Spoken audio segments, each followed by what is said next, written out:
I'm Craig Campbell. This is Jim Grant. We rant and rave about that which ails our collective spirits, and that's the news. And this is the cruise. Me as Craig Campbell, and you put that with news, and then you just completely leave Jim out of it, and you got the cruise. but Jim finds purpose in other ways. We're on the 24th of April, 2020. We're in the mid of hearing that our lockdown is to be extended. We're in the mid of the coronavirus. You may be hearing about this in the future, that we experienced this, as I was about to say, favored lockdown. We're in lockdown, but, I just had a barbecue also, so it's you're like you're catching a lot of rays. You're getting a bit of sun in the prison that you're in. But we're definitely in prison, and Jim and I are going to delve into that quite deeply. We had no hiccups with Hitler's birthday. Crank passed last week. Just got through. Not a lot of. Hey, did St. George's Day happen? That was a woo. But you just never hear about Hitler's birthday. It's just a bizarre thing. It seems like it's almost like a private ritual at this point. Anyway, enough about that. We have a predicament. We are in a predicament. We have a global predicament that our countries are in collusion with business partners who are under investigation in other parts of the world. So we either have a grand fiction, which is more likely than not playing out. You hear all the time of the dichotomy of the fighting dragons, the yin and the yang. The ones that equally oppose each other, and if you apply that to the theory that we have both a left and right hemisphere or an opposite hemisphere of choice of governments, if you buy into that, then it has a yin and yang analogous behavior to it. And I think we're now facing globally more of seemingly anyway, all of the power structures that are prominent are kind of, seems like everybody got into the yang side of the boat. And the yin side didn't even have like a spare apple on the seat, so we're kind of we're in one of the woo, that when you're a Kennedy and you're in a canoe and you're out there on the Chesapeake Bay looking for that ball. If you buy into all this stuff, that kind of woo, that's all of us. I just have 1,000 different analogies of the hundreds of dead Kennedys through that, and not even the band, but the fact that there's a lot of carnage in that family, but the analogy of the boat tipping is where we're at. We're in a terrifying global precariousness. I would say that it seems to me that the counterbalance of, if you believe in, the factions as they're squared off, are libertarians, personal rights and freedoms, as recognized probably in their pinnacle, whether or not it's played out to pay dividend to when it was written.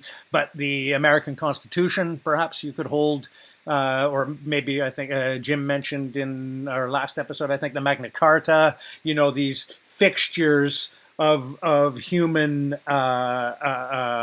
rights declarations against the collective rights of the hive mind as it's being imposed by censorship programs, by mass medicine, the suggestion of mob rule, basically, or as I think Chomsky best described it,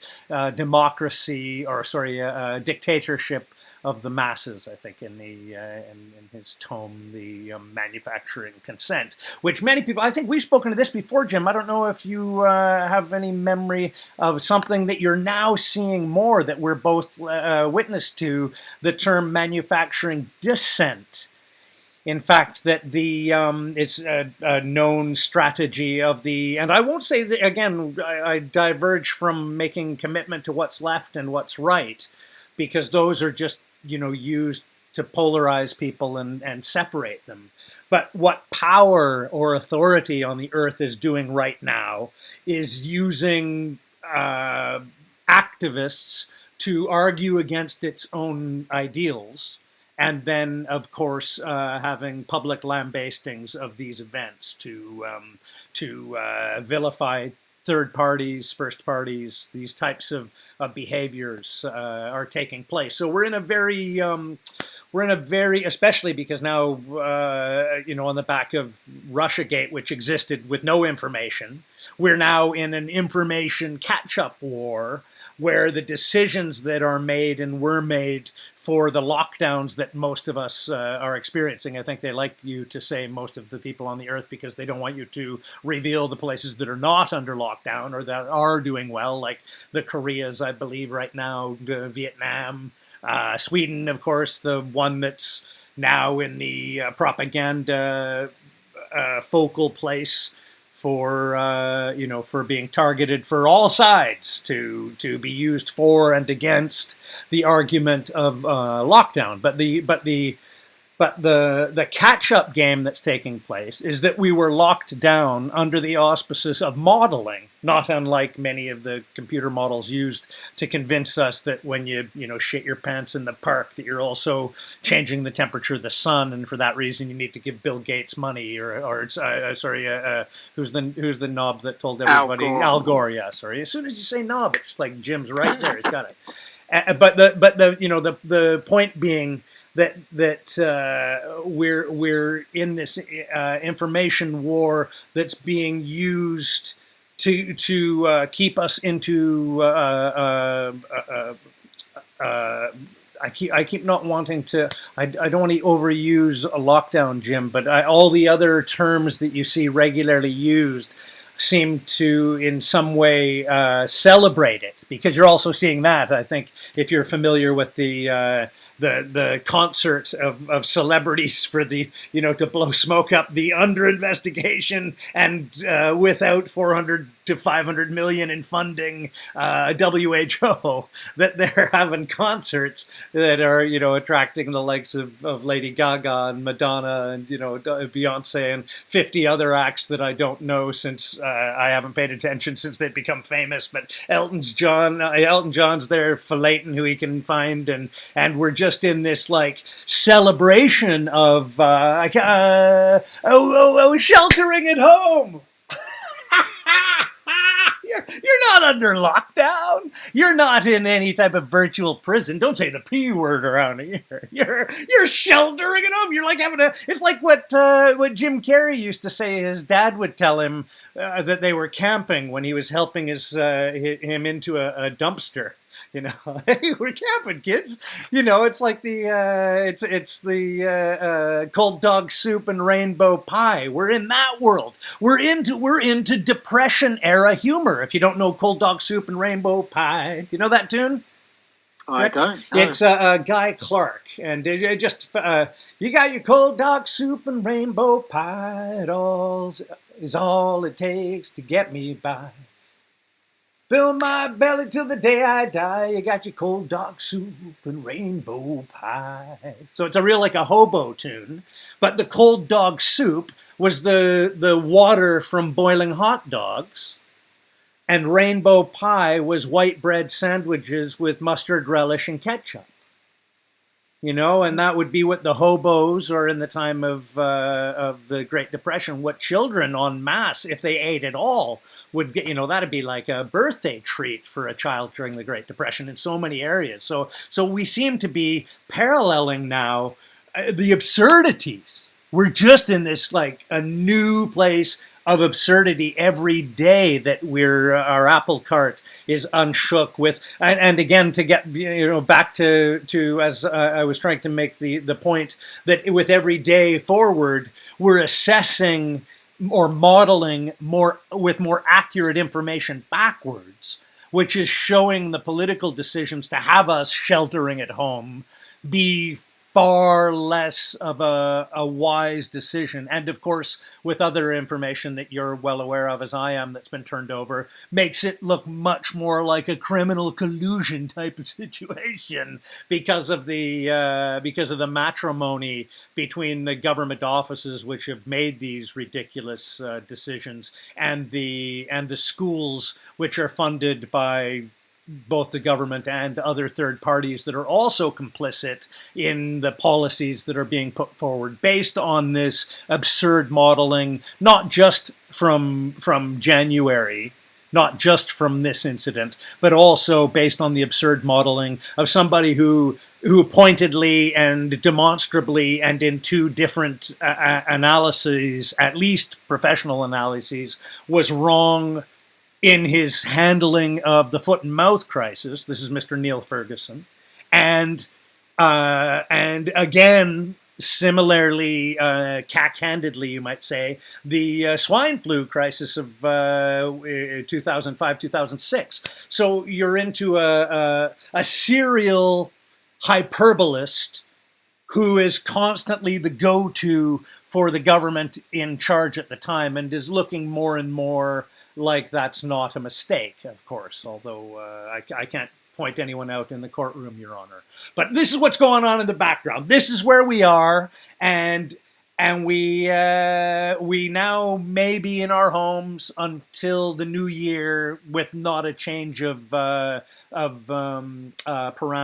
or diktats that we have to adhere to. And then after that, I think, Jim, correct me if I'm wrong, but I think we're in a place where conservatively we can say, without a vaccine passport or without some sort of immunological representation of your, blood work, that you're not going to be going to, rent a rowboat anytime soon. You're not going to be going to the fun paddle wheeler event at your local town. You're not going to be going perhaps into malls, theaters, cinemas.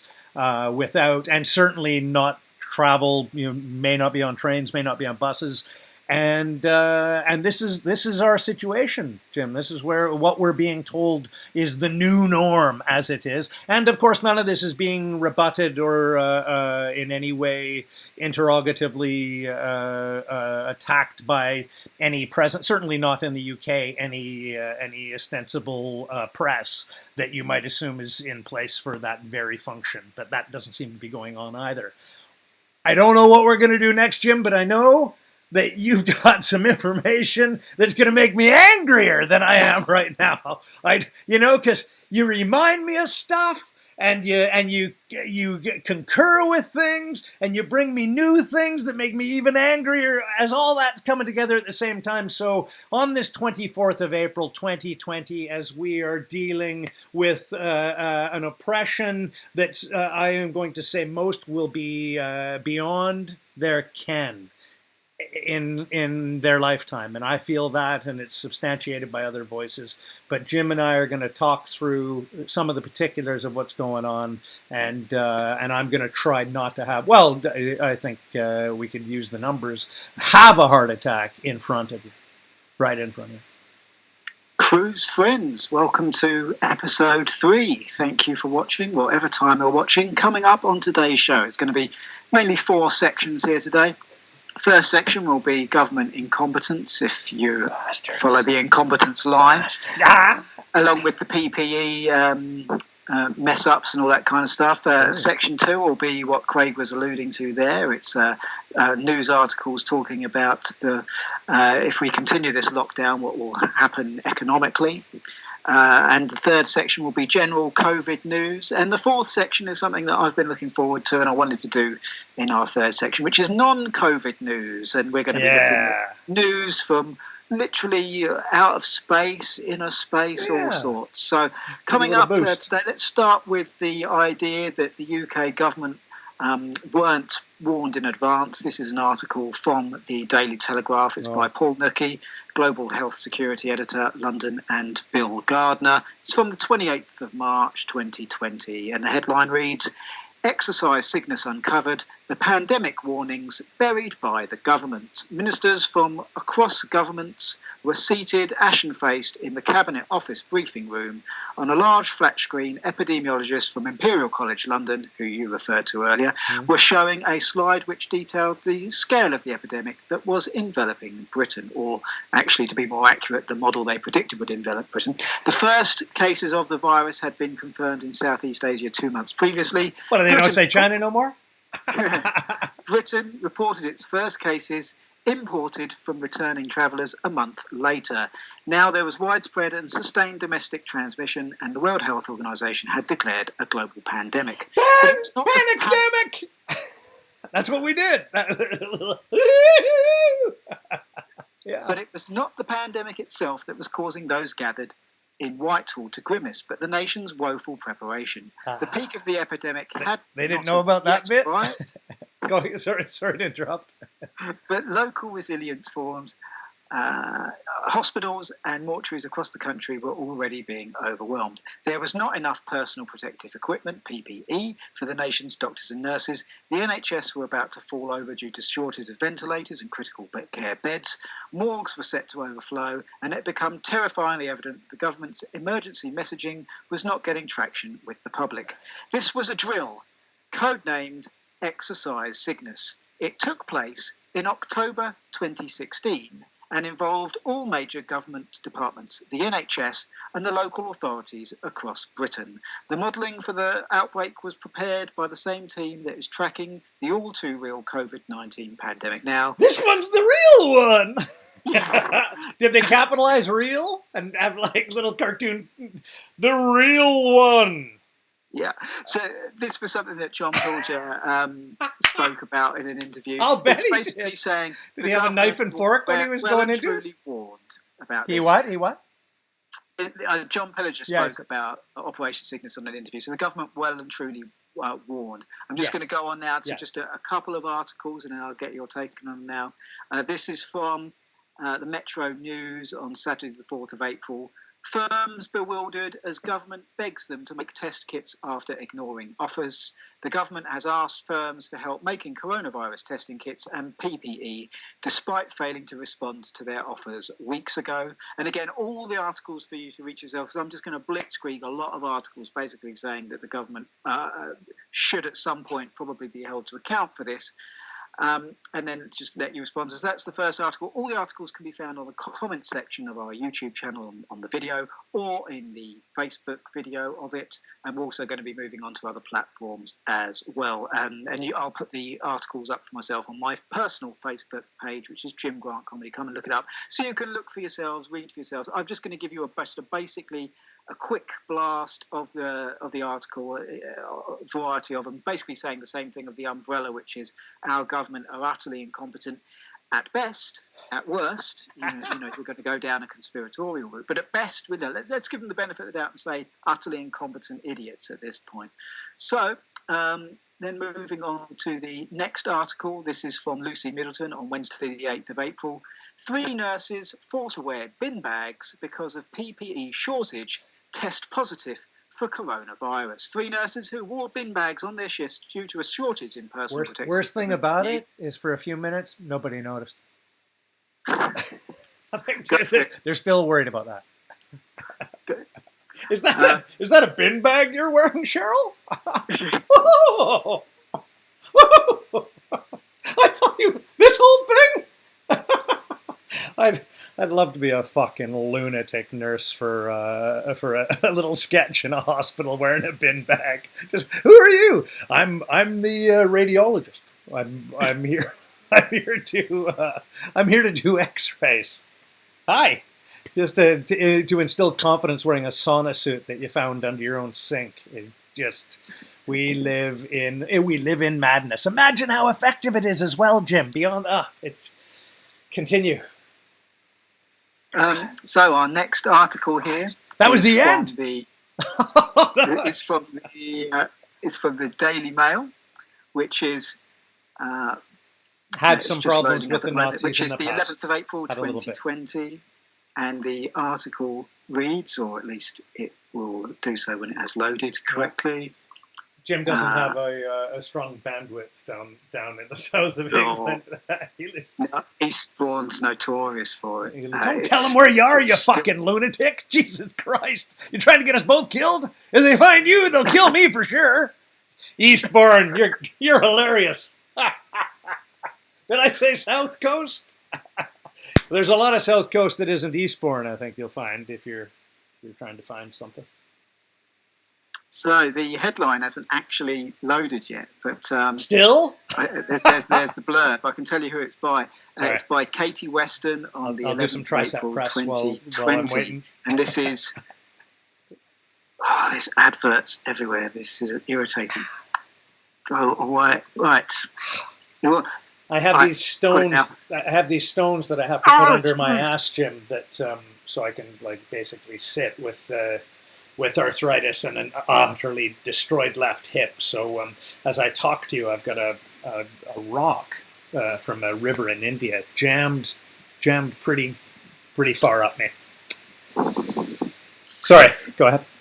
Oh, don't apologise. So there's, we want to appeal to as many niche audiences as possible here. So the article is, BBC bosses have warned interviewers not to put ministers under pressure over coronavirus crisis, says former Today presenter John Humphreys. John Humphreys, 76, made the revealing claim in his column for today's Daily Mail. What did he demand? May be justified if we were at war, adding, but we're not. Twitter users have also accused the BBC of failing to take government to task. It follows Matt Hancock urging not to overuse PPE on BBC Radio 4 this morning. So the British public, if you're wondering why the politicians are getting such an easy ride, look no further than the possibilities of that article from John Humphreys being entirely accurate. Craig, what do you think of that? It's just, I remember the moment the bomb dropped where the suggestion was made that the limited on resources medical staff were perhaps overusing their masks and should be more cognizant of sorry, I'm getting rid of a message that's come up. Sorry. I thought the rocket move's an uncomfortable position. Well, yeah. So that that the suggestion was made that it was potentially incompetence on the side of the medical staff, that the PPE was being used at such a rate. While at no point, and maybe I'm jumping the gun here to say that there were the dancing videos that we're seeing so much of, the nurses whiling away the time and the hospital staff whiling away the time doing the various dances of the East, whatever the hell they're doing. Maybe it's musicals or who knows. So I remember hearing a Michael Jackson tune. Anyway, a lot of dancing, and every time wearing PPE, which has not, missed the gaze of people online who are like, hey, if they're short on this shit, maybe they shouldn't be using it in their musical. At the same time, to suggest that the only reason that they were short of it is because they were flagrantly over or underusing it, which I don't know if you caught, Jim, the stats. Well, you could see, again, these are all things that we could see in China, isn't it? Regardless of whether or not you trust the WHO stats, dollar for dollar, number for number, which I don't, but you could you could see the PPE transitioning in, through the lens, whether you spoke Mandarin or not, of the change in not maybe desperation, you might say, in terms of the coverage that they were dealing with, the type of doctors that you would see, and how long they would have to wear their, PPE. I think it was the first time that I heard out of China that they, of course, it would make sense, just like astronauts, that they wear diapers. So, you've got doctors that are sleeping in their PPE in China. We knew that. They're having to like shit and piss in them because they don't want to waste them and have to try on other ones that weren't available at that time. And I don't know if you're aware, which is interesting and a bit off topic, but some of the people listening might appreciate, because it ties into Hancock most recently telling people that he was dealing with a global shortage of PPE.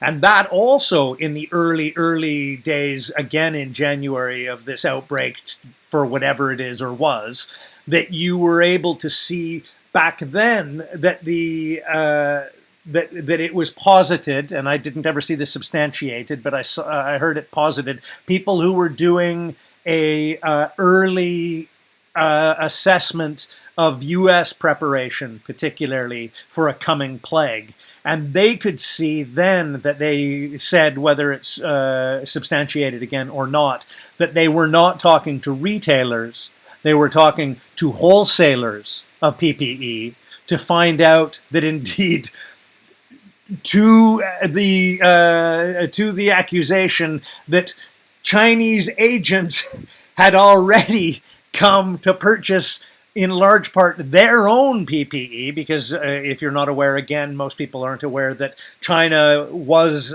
prior to this, whatever, again, you want to call it, plan epidemic, the world's greatest producer of PPE. So you had that scenario going on, that the very country that was chewing through the most PPE was the main producer of it.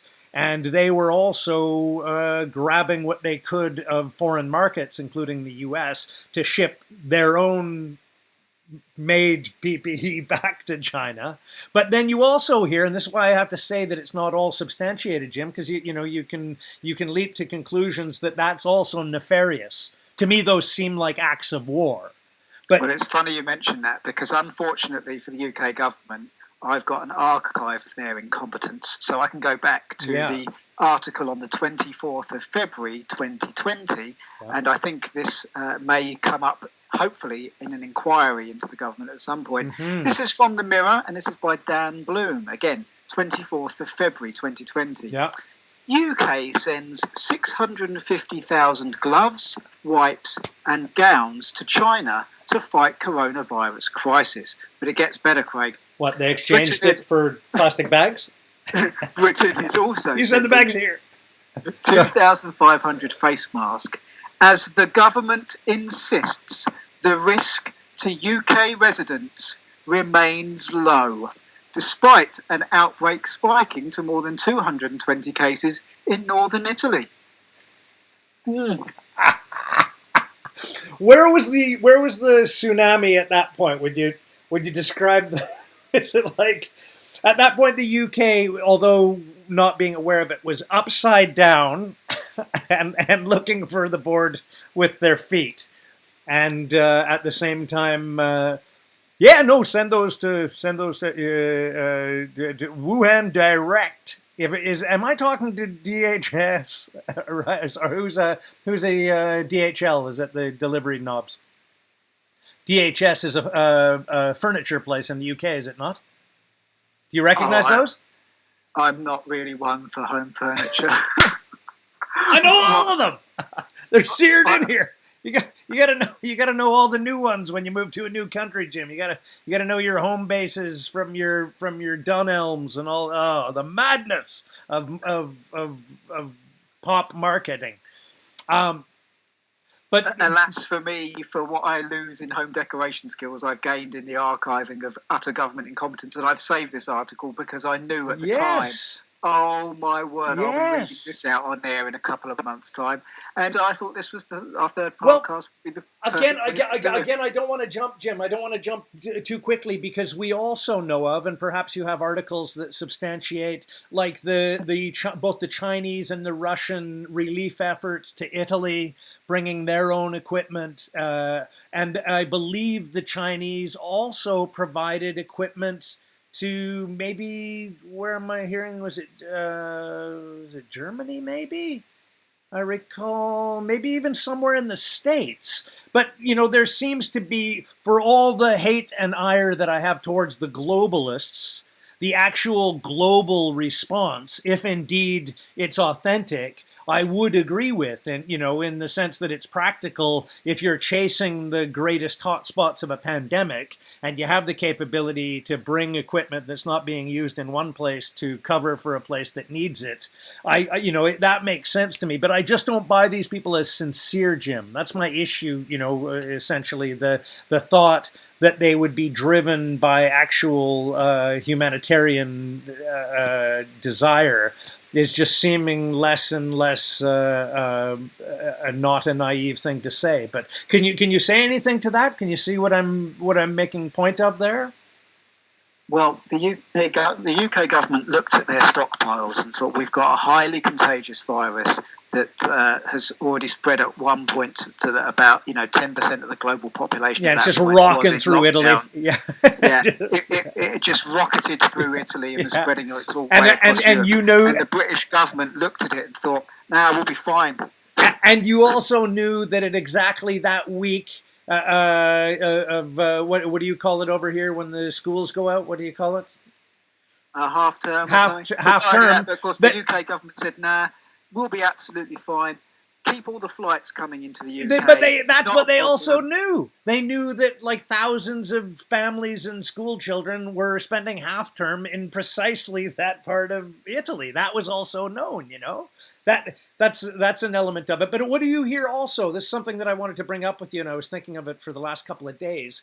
What do you think of, because it's now being found, I think it's probably being the 24th of April right now, the greatest or one of the greatest revelations that's happening currently is again with this study of more information, of more data that we have, more tests have been done, more deaths, whether or not you can trust any of the markets collating them under the terms of what they now consider a COVID-19 death. But all of that considered, there are definitely voices becoming more and more the norm rather than the one to be doubted, that the belief that COVID-19, or even if they can find that specifically, which you and I both know is not or is at least disputed. I'm not going to compromise myself to say that I know that they can't find it, but to my knowledge, the test that they're using to confirm that people have COVID-19 is only confirming that they have coronavirus, which you and I both know is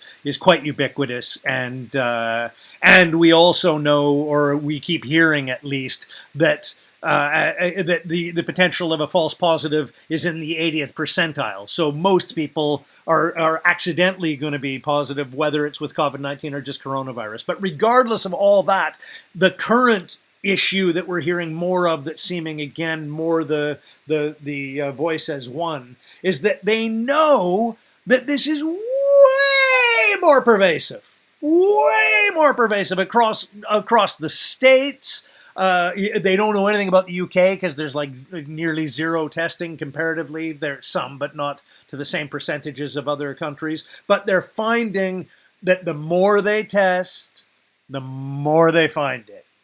And the more they find it, the more the death rate shrinks and shrinks and shrinks. And that, for sure. I think we can do a whole podcast on that. Okay, we can call it the numbers game. We can really go into it. And incredible. I'd actually like to get. We could bring into that, the history of Neil Ferguson, his funding. We can look into that in a whole podcast, I think. Great, but I want to be able to get all the articles so we can blitz it. But right now, I wanted to just stick to our things today. So going on to the next article. Yeah. This is a story close to me, really. This is from my home town here in Eastbourne. Shh, don't tell them I know where we are. Eastbourne Hospital. Because I looked at the picture. Up, Jim. Yeah, I looked at the picture and I thought, that looks familiar. But then I thought, well, hospitals are sometimes like McDonald's, they all look the same. But it did actually turn out to be Eastbourne. Yeah, so this is from Tuesday the 21st. Did you see the room that you were born in? Sorry, what was that? Did you see the window that you were born in? In the hospital? No? Eastbourne Hospital. Oh, okay, sorry. Did I say Eastbourne? Not revealing too much. Yes. Yeah. Right, so NHS workers suspended for refusing to work on coronavirus ward without proper PPE. PPE. A medical student says her shifts have been cancelled after refusing to work in an area for confirmed coronavirus patients without a gown, visor and respiratory mask. The suspended healthcare assistant claims several NHS staff at Eastbourne District General Hospital became involved in a standoff with the on-duty sister over a lack of adequate PPE on Tuesday, April the 14th. Which it goes back to the bin liners, doesn't it, Craig? As well, and if I can interrupt, it also just reminds me of considering everything that you and I know about scandals and regarding hospitals, right? That, like, having a debate about going on to shift, whether or not you're wearing a face mask in the mid of this epidemic or not, is like minuscule in terms of the day-to-day accidental butchery, pharmaceutical drug deaths, on-label drug deaths, people using the drug properly, but still, like, that's happening all the time in and around hospitals. Accidentally cutting the wrong bollock off. You're supposed to amputate the other leg. I mean, all of that madness that goes on, like, all the time in hospitals, just crazy shit, got blood all over the fucking walls on a good day. The fact that somebody just needs, like, a face mask or not to go and, check fucking arses, which is essentially most of the job, isn't it? You gotta just, like, it's humans or babies at a point. But let me also say that, like, just before I went under, and thankfully did, for arthroscopic hip surgery a few years back, about 6 years back, what was breaking in the news, like, that morning, and I brought up with the surgeon before I went to sleep, and it was a scandal that broke in France and then was revealed to the public, that it apparently, well, not apparently, definitely, it was quite common until somebody, I'm trying to think of how it was rumbled, but anyway, it was common in at least French hospitals, if not ubiquitous in the world, and I would argue that's probably more likely, that when doctors would come into a setting with groups of students, which apparently happened, like, quite regularly. Obviously, hospitals are places of learning as much as they are, places of healing, apparently. That if they happened upon a unconscious patient, they would sometimes, just because, hey, we're here, they're there, they're asleep, you're learning, they would just do a proctology fucking exam. They just get right in there and give them the old fucking look up the arsehole, right? Like strange kids. Kids just, like, in the hallway, just like now, just looking at some guy happens to be in the wrong place having a nap right up his fucking arsehole. And it broke similarly at the time of when this is, and again, this happened in France, when they had to finally curtail because they were causing so much grief and strife for the patients, which is hideously, you can look up yourself, and the case that it became the I don't want to, like, overly malign the French behavior, but I was about to do like I was about to go into my French guy thing, and I said, it's totally racist. You can't do that to French people these days. But regardless, whatever the mindset is, you don't have to have a Clouseau picture doing this, but whatever their mindset is,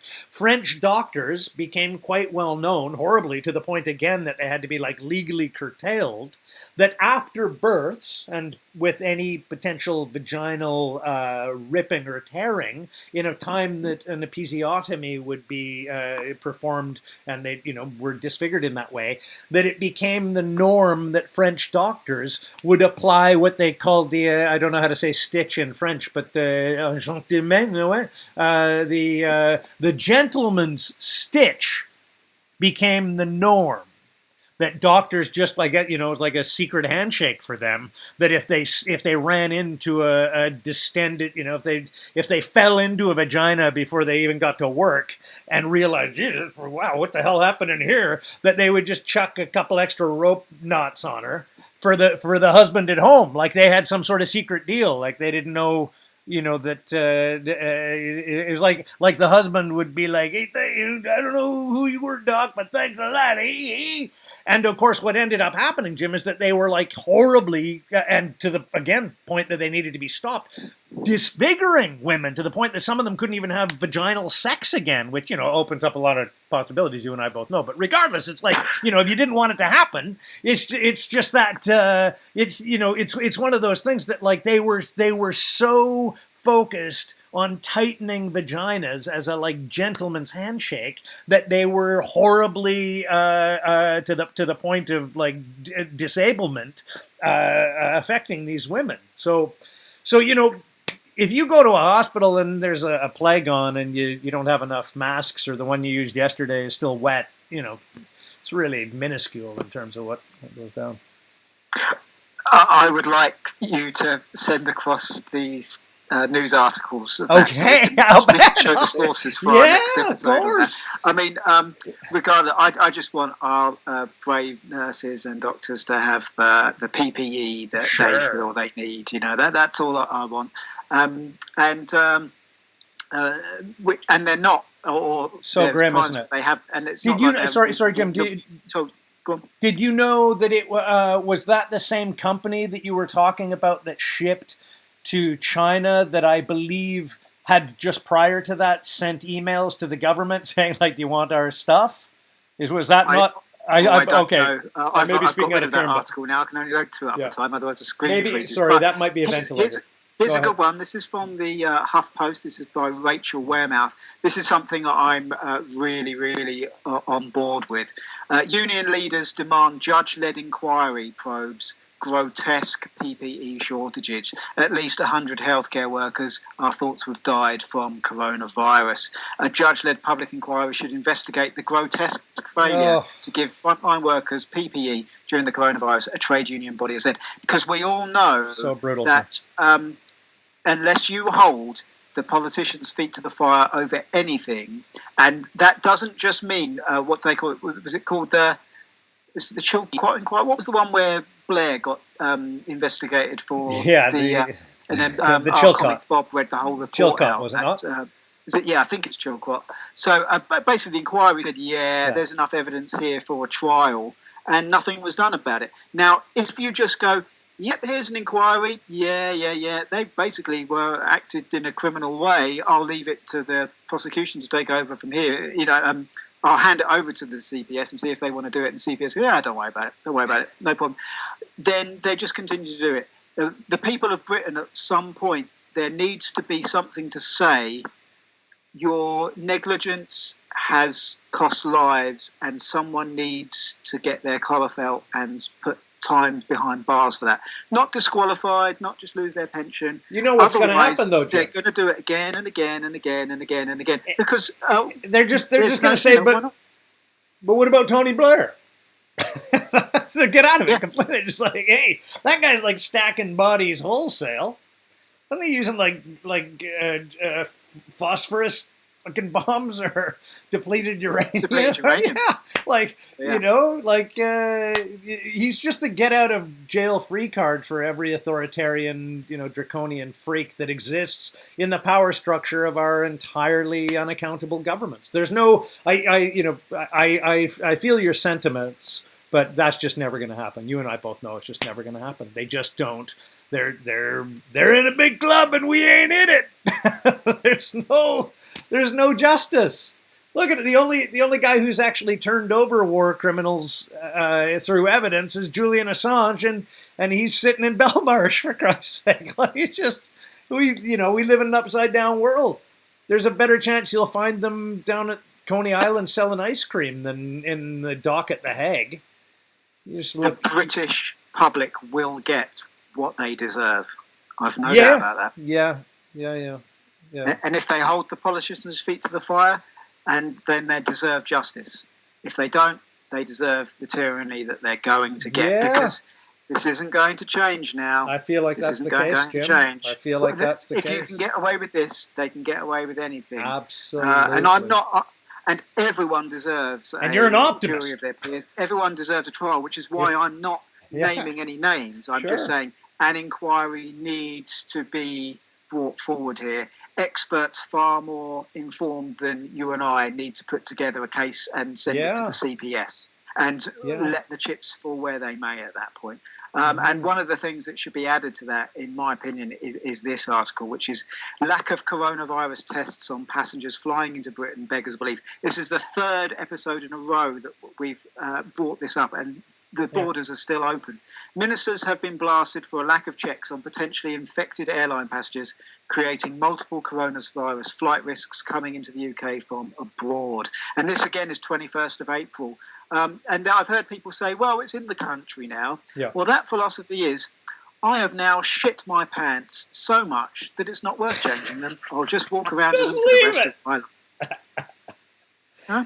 You know, I think that we're finding, and as little like nuggets are turning over here and there, like you recall the leaked document that suggested that they were just continuing to go for the herd immunity theory, essentially without declaring it, i.e. that's sort of the background of the flights coming in without screening, and the sort of, in one hand, being authoritarian about its spread, and on the other time being casual. You know, Cheltenham comes to mind, although I don't want to put too much emphasis on that, just because the 15,000 a day coming into Heathrow from coronavirus hotspots is like enough of a seeding point to hit your public transit.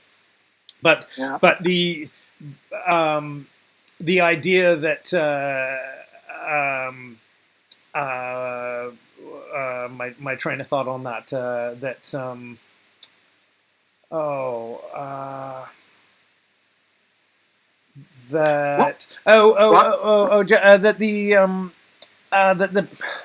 the PPE being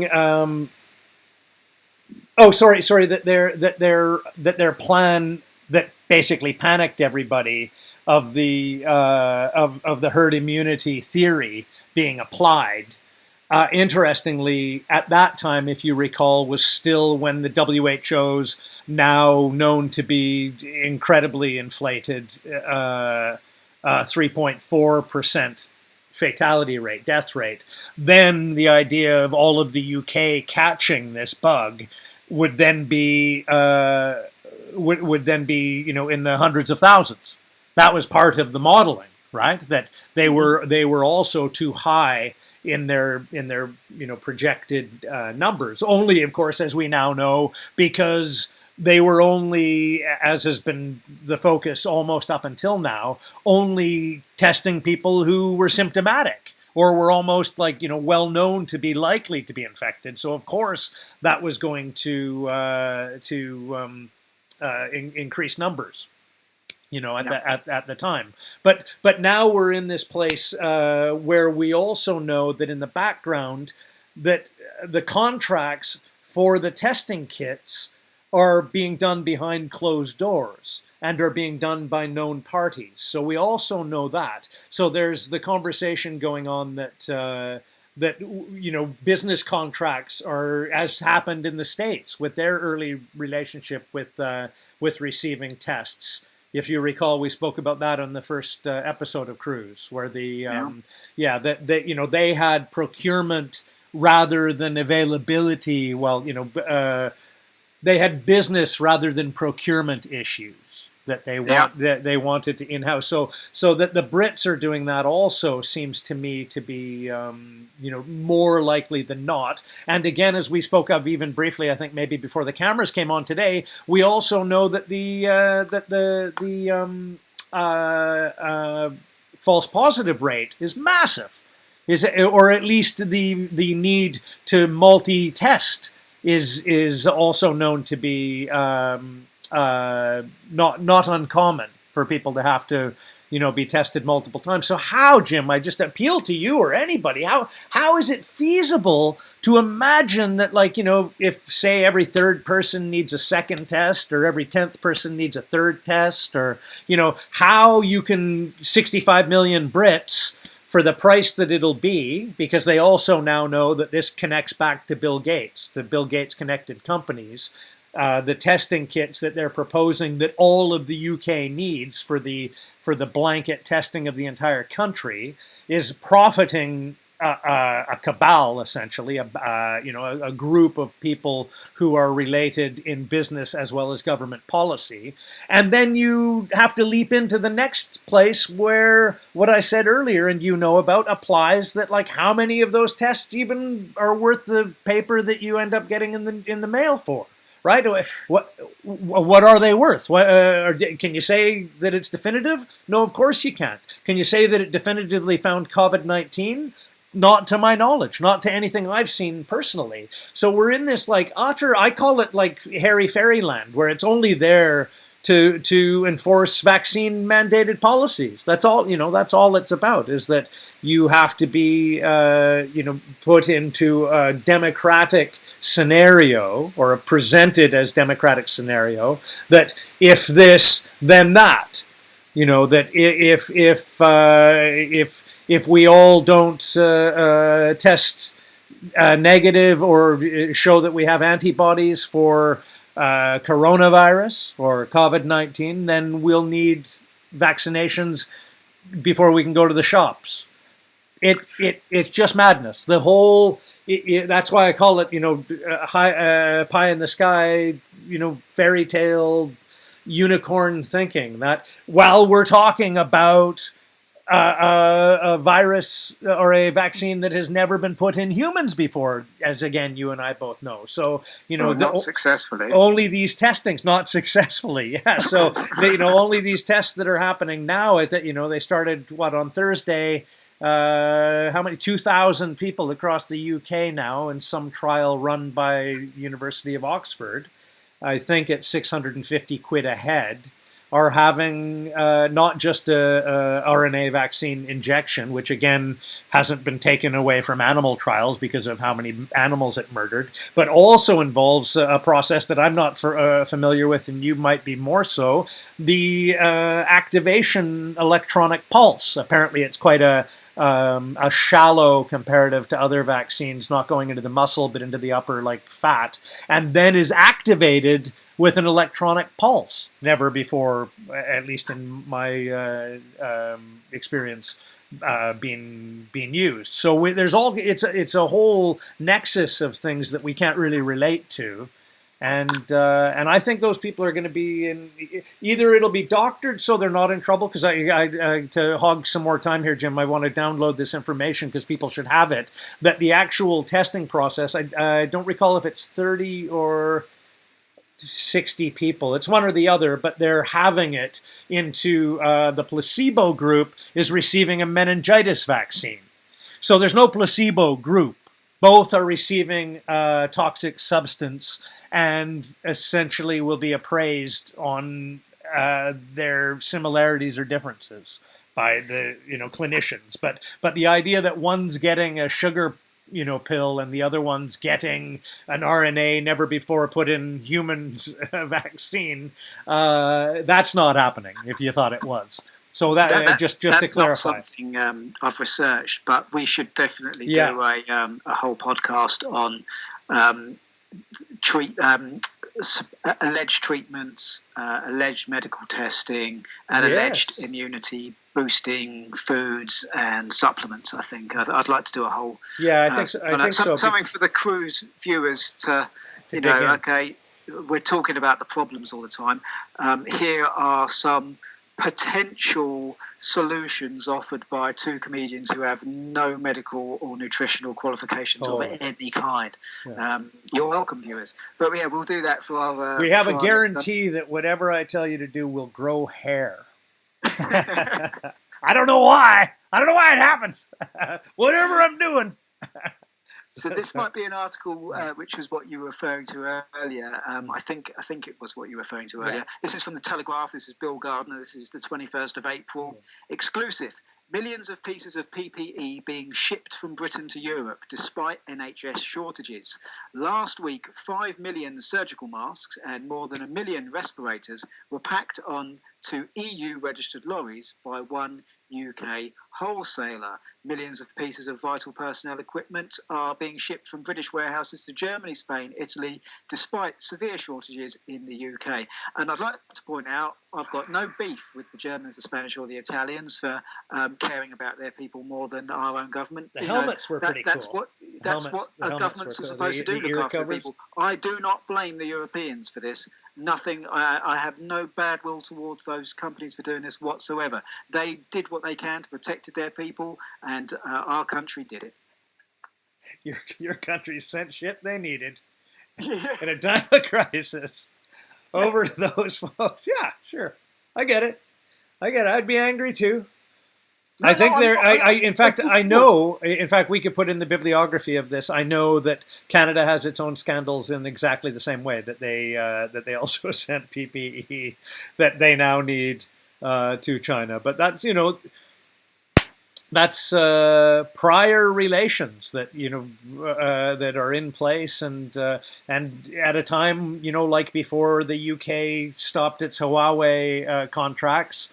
Canada similarly has their 5G and other contracts being put in by Huawei. It's one of the huge stumbling blocks right now between the US, or, presented again, whether there's a real dichotomy or a false dichotomy of the, stresses between those two governments. But it really leaves Canada, I think of this quite often today, even today, Jim, how out on a limb Canada is left, with their prior relationship being so strong with China, now being challenged internationally. Them being foraging alone with Huawei when previously they had the security of the UK's confederacy in that business relationship. So now you've got Boris Johnson being pally with Trump again.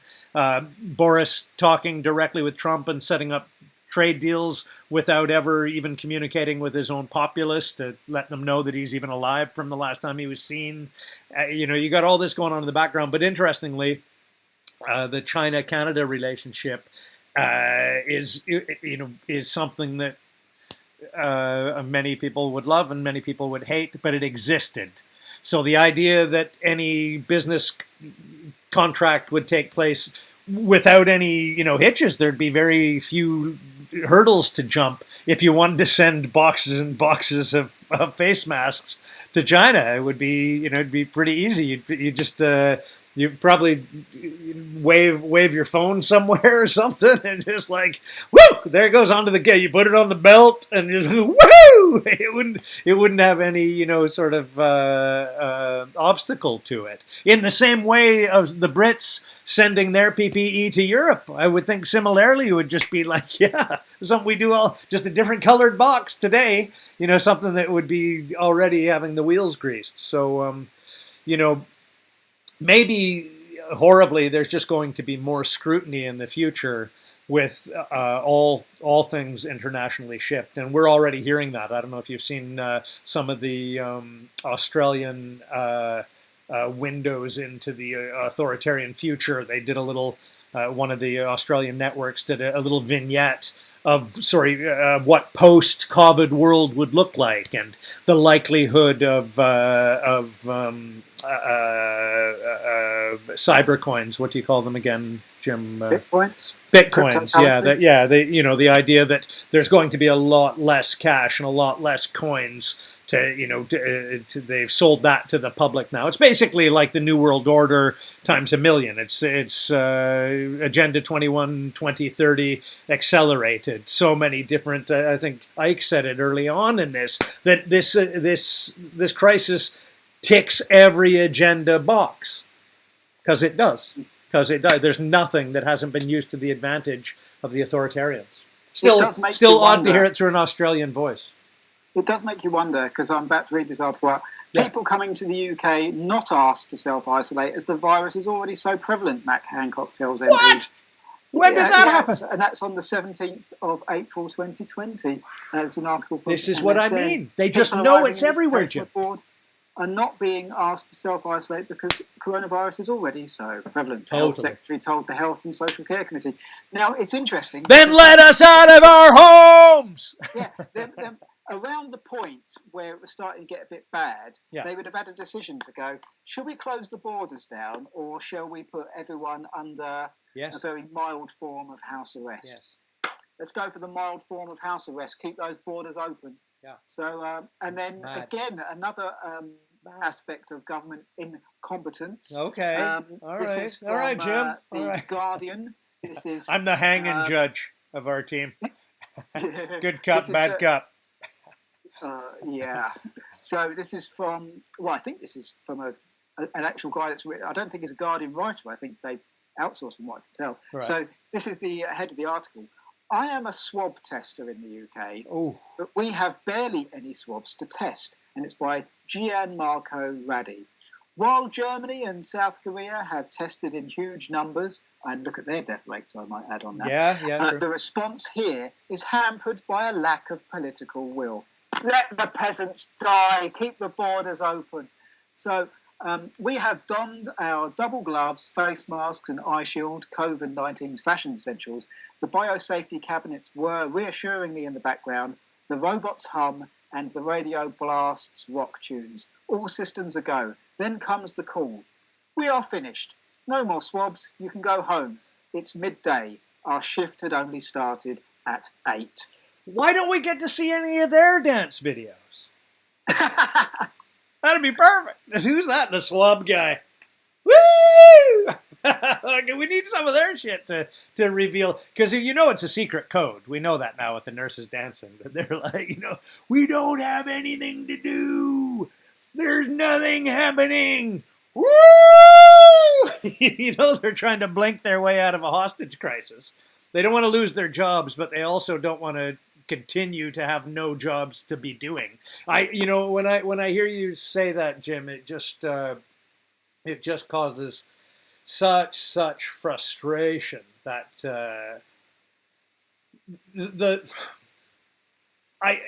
to me the no swabs thing is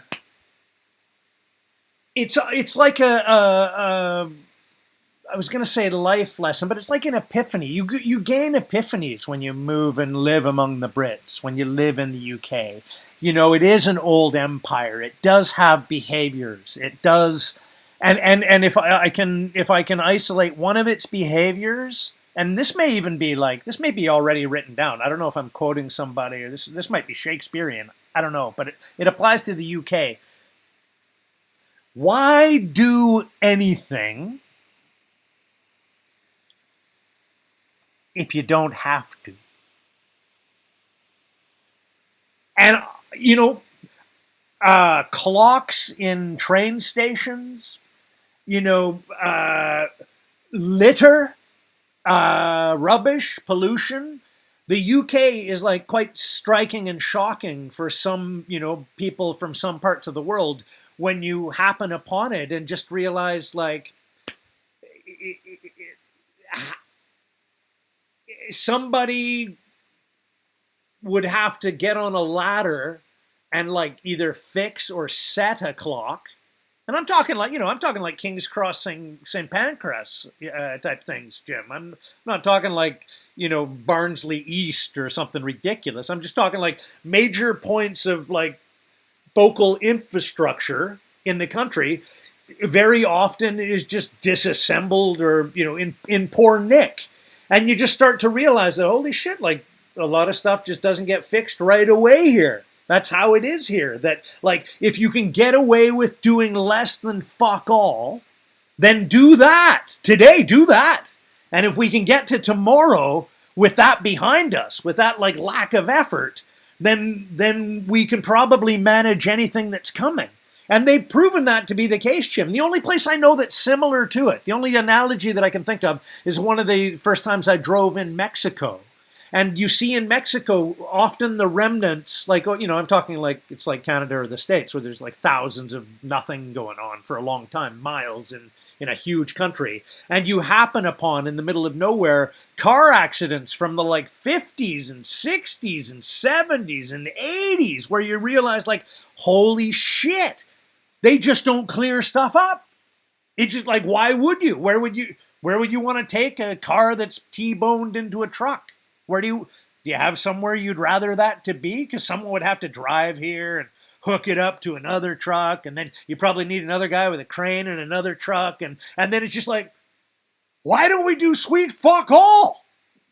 And that becomes like the norm because it's way, way cheaper. I have to argue that like Boris's approach to this, whether he has even anything to do with it other than being a mouthpiece, is his approach to it has cost the UK in like outlay of effort way less than anywhere else. You'd have to argue that they've like spent way, or if they did spend anything, it just went into pockets. You know, there's no like sense that they made a huge effort, and then other than if you recall when we mentioned the COVID tests that were infected with COVID, you know, those purchases actually happened, although they didn't like help anybody or, you know, push any agenda forward. But the simple fact is that they've not spent much on anything because they're not doing much of anything, including sending doctors and nurses home that we know about. That the Nightingale London Hospital has never treated more than, I think, 40 or 50 patients, they've said, and now can no longer function as a potential hospital because they don't have the nursing staff to cover it. So it's not like there's not outlaying. They're actually cutting back. They're actually like bringing in their expenditure rather than, you know, focusing on investment to find out things like how many people in the country actually might have it or not. And as far as I can see, like you said earlier, Jim, there's no backlash. There's no like, maybe there will be an inquiry. Maybe this scandal will be scandalous enough, and I will argue it will be in only because we haven't even mentioned it today, but we should. It's been in my head all day, and I've been arguing with people all day about it, or at least, you know, debating. And you maybe have yourself the now confirmed knock-on effect of the reaction to COVID-19 rather than the deaths by COVID-19 itself. And Jim, you know, we're talking suicides. We're talking what they're talking about. The guy I was looking at was an American. He was talking about the prevalence of molestations.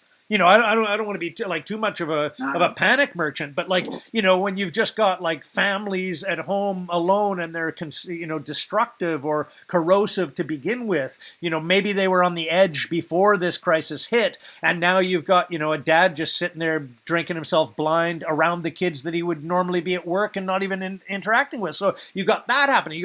You've got the just came out in the BBC. We can attach the article, Jim, of the presumption of the detection of cancers, right? That we know happen at a. We can dovetail into all of that. Okay, I just want to just do a few. We're on a cliff. We're on a cliff. I just want to give this as an advanced warning to the British. Here. This is Tuesday, the 4th of February 2020. This really doesn't have anything to do with coronavirus. I'm just giving a shot across the bow to the British public that are listening to this as to how the government operates. Okay, this is an article by Dennis Campbell, and it's from The Guardian. Jeremy Hunt, chairing the Health Select Committee, is a blatant conflict of interest. The former Health Secretary will, in effect, be marking his own homework. It is bad news for the NHS, the public, and democracy. Jeremy Hunt has been elected by the House of Commons as the new chair of the Health and Social Select Care Committee. This is a profoundly worrying development, but has generated curiously little reaction, even in the bear pit of social media. At least the now ex-Labour leadership hopeful Jess Phillips called it right when she tweeted, "I have no idea how Jeremy Hunt, newly elected Health and Social Care Select Committee Chair, can properly scrutinise the government on health policy and practice when much of it will have been his doing." That is a shot across the bow and a warning of how the UK government will... I guarantee you we'll be doing a podcast about this if we haven't been disappeared before then. Yeah. I'll be bringing this article up in about 2 years' time on our podcast, Craig. I guarantee it. To find the scandal of the actual individual within the government investigating his own catastrophic effects on a sector of the government's influence, i.e., the NHS. He's scrutinizing his own misdeeds, but that's unaccountable Britain. That's unaccountable modern politics.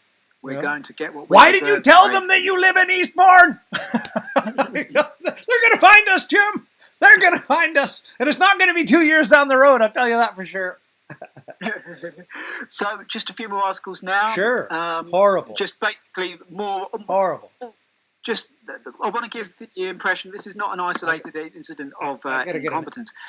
This is from the BBC News. We can trust them. Coronavirus. You can. Cheshire businessman's anger as PPE offer ignored. This is from the 21st of April. So we're not going back far. That's a what businessman has been left angry after his offer of 450 visors a day to the NHS has apparently been ignored. Paul Dodd says he has spent £8,000 on materials and wages for the work, but after 4 weeks has been forced to stop. Mr. Dodd, owner of Weaver, Dane and Trade in Cheshire, said, "I knew there was a risk buying materials, but I thought I was doing the right thing by helping."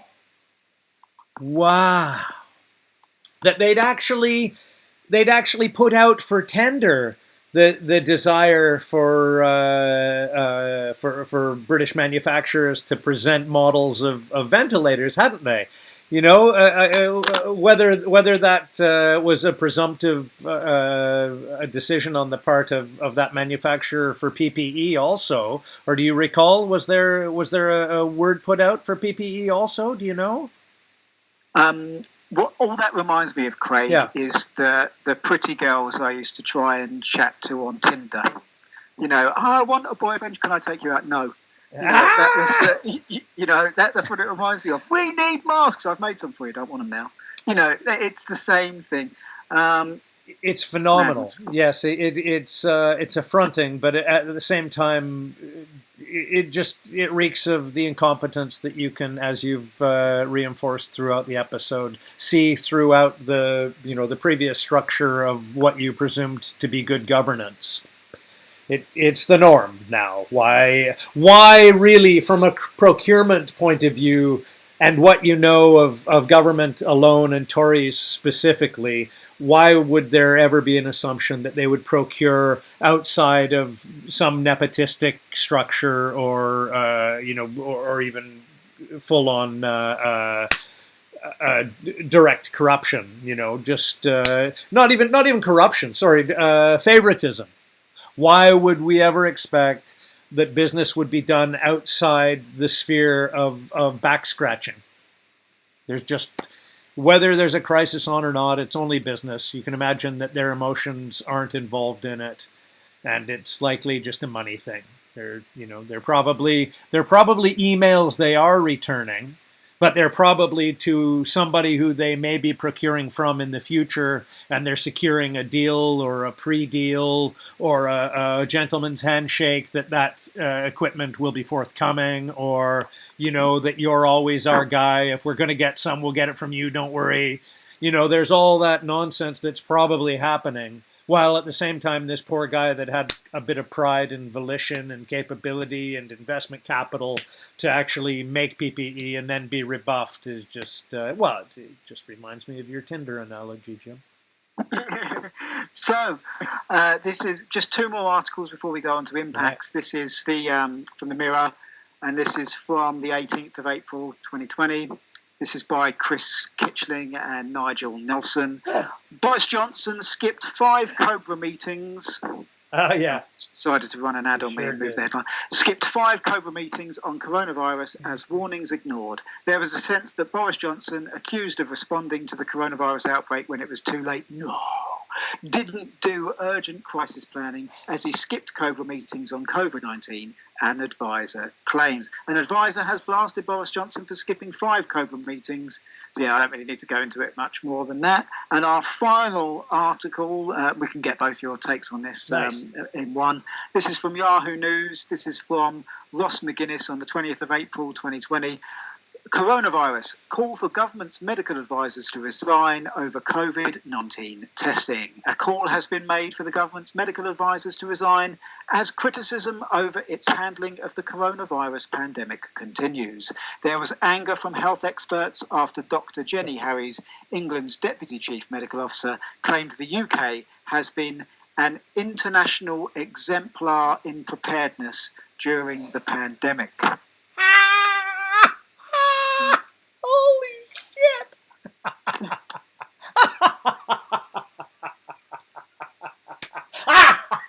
That's good. That's really good. She got through that? She just like fired that right out and everyone just sat there. Oh, Jenny. Oh, Jenny. We covered earlier that the press aren't really going to be pressing that many questions. I can continue if you want. Yeah. Her questions during Sunday's daily government briefing came despite ongoing concerns about low numbers of COVID-19 testing and a lack of PPE. Professor Anthony Costello, director of University College London's Institute for Global Health, tweeted, Deputy CMO Jenny Harries still believes that testing policy in the UK has been correct, and she doesn't understand link between test and COVID. It's so absurd, Jim. It's so absurd. It's so absurd that, again, you only get those types of absurdities, those like buttresses of logic, if somebody is applying policy obtusely, right? Like if the only way any of this can make sense is if in the background it's known that they're going for a pervasive all-community herd immunity, clandestinely rather than overtly. It then makes her answer plausible. It makes it because her answer doesn't matter. Her answer, the logic of it is secondary to the directive that's already taking place. I honestly think that that's more likely than she's actually believing that they're doing a good job. She just like filling in the blanks. It's a soundbite. Whatever she says is happening is an opinion of hers. It can be hyperbolic as the one that she presented, but it's in no way in line with like some cognitive policy or describable strategy. Of course not. They're just like, rather than tell everybody that they're going for herd immunity, they're just kind of doing it anyway and killing time until one of their buddies, specifically one of their buddies, makes the vaccine that they're going to threaten everybody to need before they go to the pub next. That's all that's going on. There's no like, there's no potential that she thinks that they're actually like being competent or in any category, being exemplary in their behavior. There's the only way that you can make sense of such madness, of such utter, like, just outright, like, I laughed out loud, Jim. I wasn't ready for that. I'm sitting here minding my own business. I'm listening to you read a news article, and then just out of nowhere, I was like, what the living? Did I hear that correctly? It's madness, right? It's like the opposite of what you could construe as truth accidentally. And the only way that makes any congruent sense is if it's just happening happenstance, because in the background there's another thing at play. And that's, again, you just have to say that's more than likely. Yeah, I think it's a hang together or a hang separate mentality. And right. They've all decided, look, the British, they took the 120,000 deaths due to austerity when we took their money from them and lent it back to them in interest. They didn't look into the fact that the Icelandic model paid off people's mortgages. 1 million people marched on Iraq. Bankers can be in jail. Yeah, we fired from them with depleted uranium anyway. The bankers were too big to fail and too big to jail. The British people will take anything. Look, all we have got to do be is careful, go though, up Jim. there, If you keep smile, going on too much, and we'll get through this just fine. Then they'll be back watching Britain's Got Talent in no time. Don't worry about it, boys. You got to be careful with that Icelandic analogy, Jim. You push that one too far, and before you know it, you got a chick as a prime minister again. You got to calm down before you know it. You're gonna have equality, and there's gonna be like one girl doing something for everything a guy's doing, and next thing you know, you got to rope off the communal toilets at work because everyone's banging everybody, and it's just like you can't have the Icelandic model work everywhere else. They're just they're not like us. But cripes, I get what you're saying, man. That we're just in a we're in a free fall that we deserve. Yeah, we're going to it. get what we do. We I are. get it. We will get it. I get it. But I just Yeah. hope that the British public this time will be the straw that broke the camel's back. Because What do you you know, by the way, Yeah. when I say the British public, that includes me. You know, Yeah, all I'm doing is this podcast. It's not like you're extrapolating I'm yourself just trying in to it. point it out. I'm just trying to. Yeah, But it's not like Me I've too. taken to the streets and marched or anything. No, me too. I'm You getting can't. what I You're not deserve along allowed. with You'd be the put in a listeners. van. You'd never be seen again. They've made sure you can't even protest your incarceration. We're in a very precarious place. But I agree with you at the same time, Jim. That's sometimes I as I said earlier, I'm not arguing with people online. I'm busy on social media, and I try not to get into arguments because it's not like I hope, like you just said, you're trying to be selfless in this. I'm trying to present our predicament. I'm trying to present people with information that helps them understand what's happening to all of us, including my kids and you, Jim, and people I don't know and still have non-psychopathic empathy toward.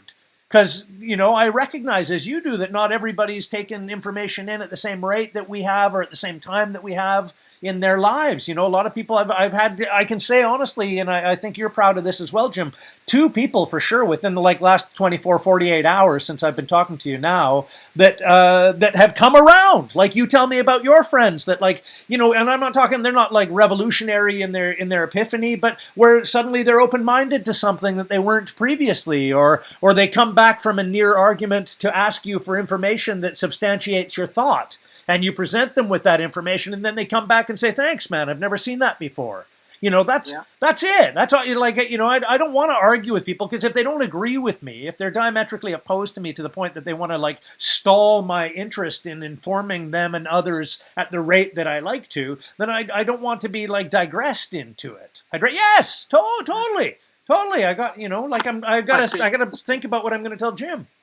I see it as information triage at this point. There are some people that it's Stockholm syndrome, really. That's the picture that you uploaded to our cruise Facebook page, isn't it? So come and like us on Facebook. Yeah, people. I learned you know how as comics we will often do a joke and then it's like a memory link to the next one, and we think, oh, that keyword has remembered. I've got to go and do this joke next. Yes. Well, you just mentioned. Psychopaths, yes.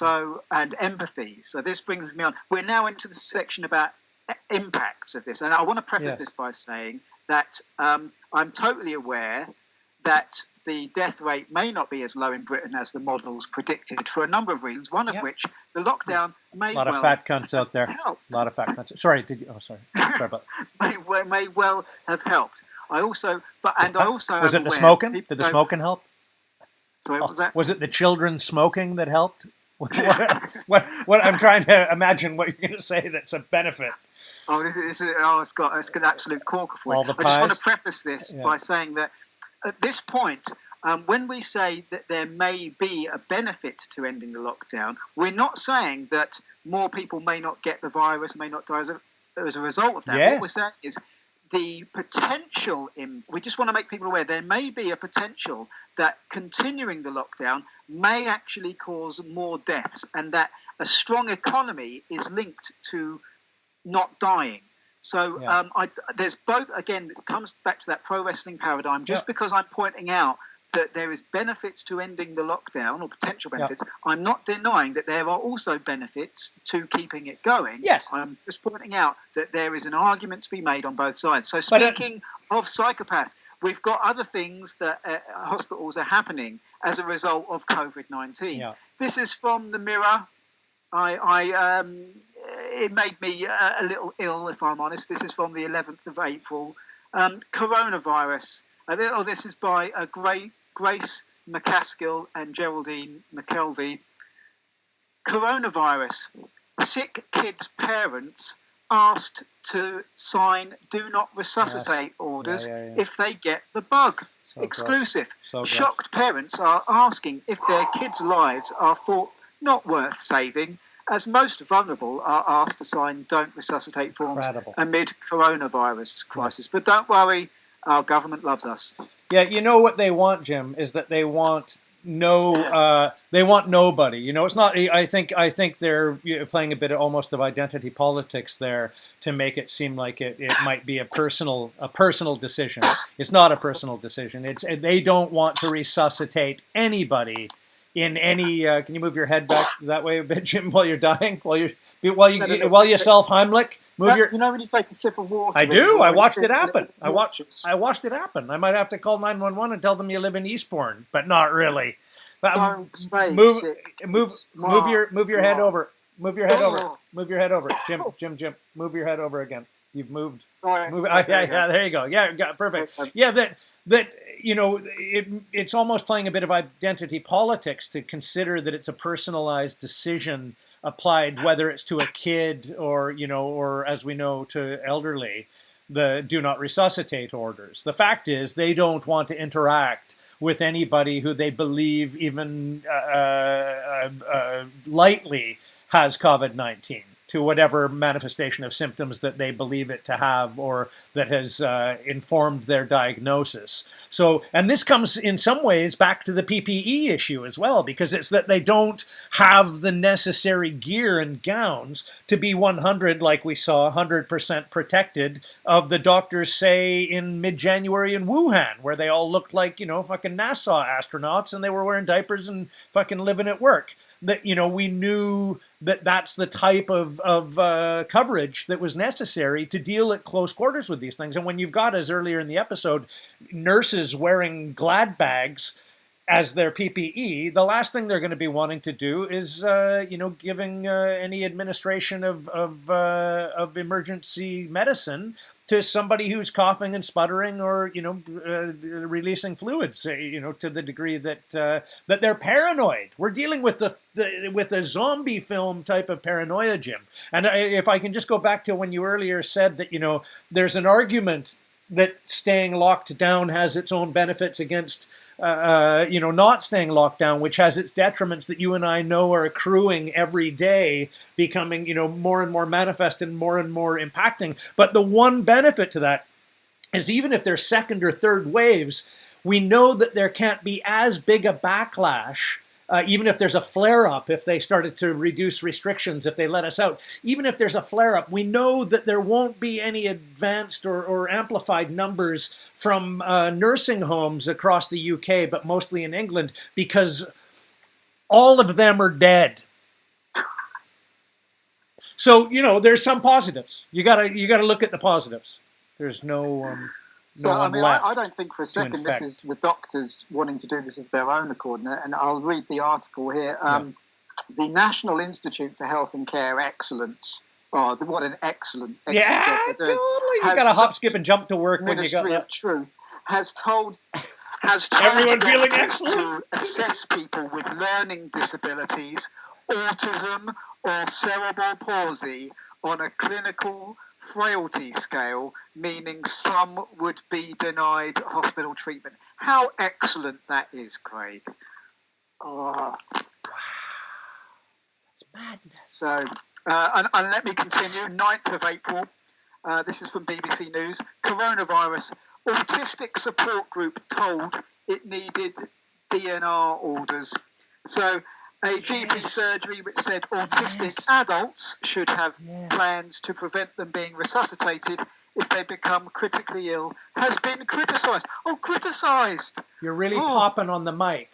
Really popping on the mic. Sorry. I'll move it away. Yes, yeah. This, as you can tell, my nausea has now turned to yes, rage. Really. Yes, sure. Voyage Care, which cares for the group, was sent the letter by a surgery in Somerset amid the coronavirus crisis. On Twitter, the firm's boss, Andrew Cannon, said there had been no consultation with families and most involved were working-age adults. Somerset Clinical Commissioning Group has declined to name the surgery. It said it was investigating the matter. The paperwork is known as Do Not Resuscitate Order. Yeah. So if you want to comment on that, I'll load up the next. This is under the impacts of it, Craig. If do you know what I mean? This is a COVID law, or I don't know if it's a law, a COVID government suggestion, or at least that department of that, or whatever that social care excellence compartment was. I'm saying this is a result of these When you get into that mentality of we're under siege, we need to do things that are extraordinary. Well, this is special powers, Jim. This is what it is. This is special powers. This is the lack of necessity for two doctors to declare mental ill health now. Now only needing one doctor to assess mental stability and section somebody. So these things are suddenly like the stopcaps or the fail safes have been removed, and you've just got extraction crews with their chosen physician to reinforce their accusations. That's what special powers allow and entail. And as you know, or if you're not aware, we may have mentioned it on other episodes, you're not going to get an inquest or an autopsy if you're disappeared or happen to die, or however it is ended up being described, or not even described to your family, disappeared in custody. There's no recourse anymore. We are living in very dark times. And to my knowledge, I've already heard that people have fallen, through the cracks, as it were, and into mental health care at a time when the chances of disappearing without a trace in that system are at their peak. And I say that, that if that happens to anybody, God forbid, that they will be definitely dosed against their will. They will definitely, if any vaccine comes on the market, they will be injected with that against their will. And we're in a place where there's no negotiating that. And that's terrifying. That's we're in the dark ages, and that keeps. I've mentioned this. I think I mentioned it on another cruise, if not the last one, the first one, that I've mentioned to friends online, because that's another thing that keeps. When you talk earlier about like what did you do, Dad, during the great COVID-19 crisis? Did you go out and protest? It's like, no, nobody is going to go out and protest, because nobody wants to be disappeared into a draconian, authoritarian,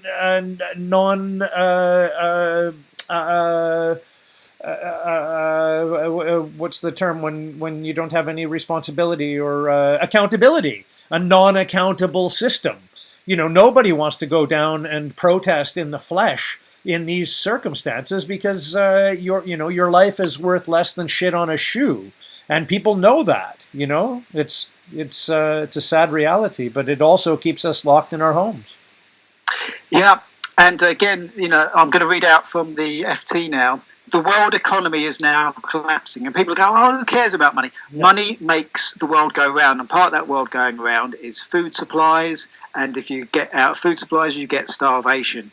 You get food banks. You get, if you get a load of people queuing up and with food banks, and there is still a virus prevalent, that's going to be a lot of people.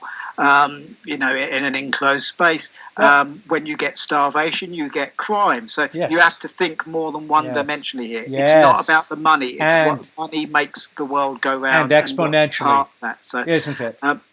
So the world is now, the world economy is now collapsing. This is by Martin Wolf of the FT. Wow. In its latest World Economic Outlook, the IMF calls what is now happening the Great Lockdown. I prefer the Great Shutdown. This phase captures the reality that the global economy would be collapsing even if policymakers were not imposing lockdowns, and might stay in collapse after lockdowns end.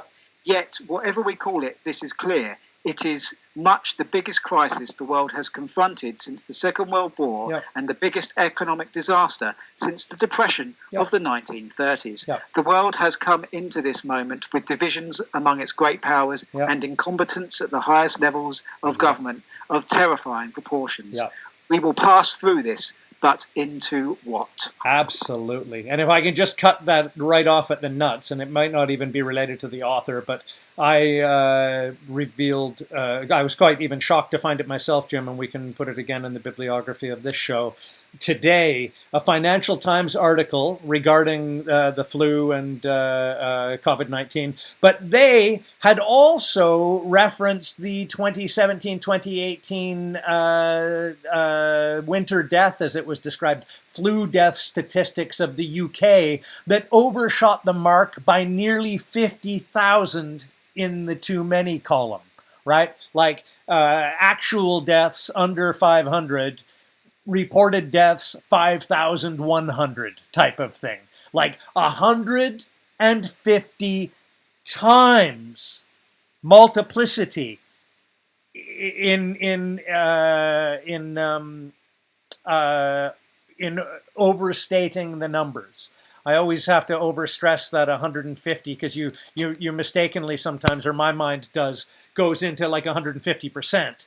You know, so you think, oh, it's not 1,000, oh, it's 1,500, oh, it's, but it's not. 150 times they overshot a number of under 500 with 50,000 deaths. And I, may have mentioned this to you before, but for me, that's just they live in a world of panicking and terrifying, not even you and I, but like imagine being an elderly person in the UK before the COVID-19 crisis. You would just think that like the flu was a boogeyman that killed everybody every day. Just like, I can't believe when you look at flu statistics that of course are nowhere near as impacting, that COVID-19 is anywhere near as impacting, that we weren't just in utter freaked out terror our entire lives, Jim. The numbers are astronomical, but there you go, a Financial Times article. It was maybe even dated today. The debunking of those fictional numbers presented by the British government was debunked 2 years ago by the British Medical Journal. I have the article where they go into it, they parse exactly through it, and still the Financial Times is using as part of its datum set, hey, you don't want what happened back in the big winter of 2017, 2018 to come again, just like some mad, freak from a cave, just telling like outlandish lies. It's incredible. The Financial Times. I even remember, and I felt the same way just for a smidgen when you brought it up. What do you think, Jim, when you hear the Financial Times? There's some cachet there a bit, right? There's a tiny bit of like credibility that's inherent with the resonance of Financial Times, and then suddenly they're just gargantuan bullshitters, like everybody who took you into a basement and did things they shouldn't have. I want to do a whole show on the numbers at some point, and we'll go into that. But I always like to, do some thoroughly research. Yes. So I'm sticking on to the good news, the economic impact of it, and how the world might change afterwards. I love this article. The Japanese are such a polite people. Every Japanese person I've ever met in my life has just been a real joy to me. Are you reading I love this? This article. This is from Bloomberg. Japan. Someone's reading that? Someone said that? Wrote that down? Sorry, say that again. Were those your words, or were you reading that off of the article? Oh, no. That's my experience of Japanese people. Oh, sorry. I'm read the article now. This is by Bloomberg. It's Isabel Reynolds on the 8th of April 2020. Yeah. Japan to fund firms to shift production out of China. They're so polite, the Japanese. It's like, we hate it's like when you're at a party where you think there's an absolute lunatic that everyone hates. And instead of saying anything, some people just get up and leave. That's what the Japanese, that's how I see that person. The Japanese are like an angry, we're not going to sue, we're not going to do anything like that, but we're just going to fund our firms to shift production out of China. Like a subtle fuck you that is. Like an angry Norwegian. Okay, I will leave. Yeah. Just like I get it. There's an element of that that's very dignified. Yeah, there is. Yeah. And staying on to some of the bad points of the lockdown, this is an article from the 15th of April 2020. This is Jamie Grierson, Home Affairs correspondent. Domestic abuse killings more than double amid COVID-19 lockdown. Yes. Pioneering project identifies at least 16 suspected incidences in the UK over a 3-week period. I'd like to point out that 16 is a lot less than the amount of deaths due to COVID in that 3-week period. But I'm just pointing out that there are other works at play. Yes. Yeah, that's absolutely. It. Yeah, I get that. I was reminded as well, and something I was thinking today. And your Japan foray there reminded me that it was through the Japanese culture that I first learned that when people there, anyway, were wearing face masks, which you and I both know is quite prevalent in Japan for as long as I can ever remember, that your presumption was that that they're afraid, or that's sometimes the Western perception, that they're afraid to breathe your air or your breath or whatnot. But of course, it was explained to me that it was even in the old days, it was to prevent their infection potentially infecting the train car or transit where they were. So the idea that the face mask is something that you do for someone else rather than for yourself, which an interesting element of it. I also have, there's a lot of argument that I have against face masks also, but we, have only so much time in every episode. Similarly, though, I wanted you to think about it, and if you have any theories, even if it's to be thought about for another episode similarly, why the hell, how has Vietnam, in fact, I'm going to answer my own question here. Vietnam similarly has been doing very well and is looking at opening up their restrictions, and has, for any Southeast Asian country, has really been a shining success example of fighting COVID-19. And I think, Jim, I'm positing a theory here. You don't have to agree with it, but I did mention it on social media because I stand behind it 100%. A lot of people aren't aware, but I believe it's probably the main factor, that the largest, you may know better than I, current statistics, men and women dying of COVID-19, I know it's either 60-40 or worse than that. It's got 70-30, maybe we can agree, globally. A lot of dudes die.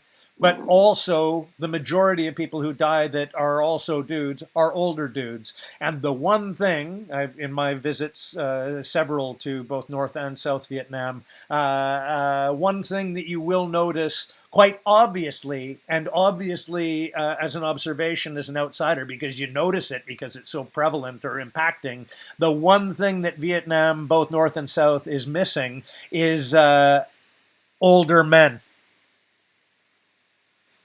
Right. There's a huge swathe of, I think the known tally at the end of the Vietnam War, when, finally, what was it, 1975, when the Yanks finally started bombing other places more, Cambodia, Laos, to be specific. But at that point there, I believe the numbers were 4.5 million dead in Vietnam. And that was like a major swathe of their manhood at that particular time. And if you look at that age of men right now, Vietnam veterans, they are the COVID-19 main target. I say that like partly facetiously, but in a way, explanatorily to say that's probably why it maybe in total deaths, Vietnam has dodged the bullet, ironically, and pun intended. Yeah. They finally dodged a bullet. That's what I said. Right? Finally, Vietnam dodges a bullet. This is from The Guardian, and this is on the 22nd of April. Dennis Campbell and Jamie Grierson. Psychiatrists fear surge of COVID-19 cases in UK mental health units. Shortage of protective equipment and tests means deaths could end up as high as in care homes. So, sorry, go ahead. I was just going to say something horrible. I've just realised that I should have put that in the other section. That isn't economic impact. But this story is, and I think this is the big one that concerns me, and it should concern all of us, really. You go and look at history books. Institutions. Well, it's, again, from The Guardian. It's by Fiona Harvey, environment correspondent. I've just noticed above that is an ad for the Bill and Melinda Gates Foundation, which we won't sidetrack into because that's a whole episode in itself. You can just see me, just the pilot like... Here's the article. Coronavirus pandemic will cause famine of biblical proportions. Governments must act now to stop 265 million starving, warns World Food Programme boss. The world is facing widespread famine of biblical proportions because of the coronavirus pandemic, the chief of the UN's Food Relief Agency has warned.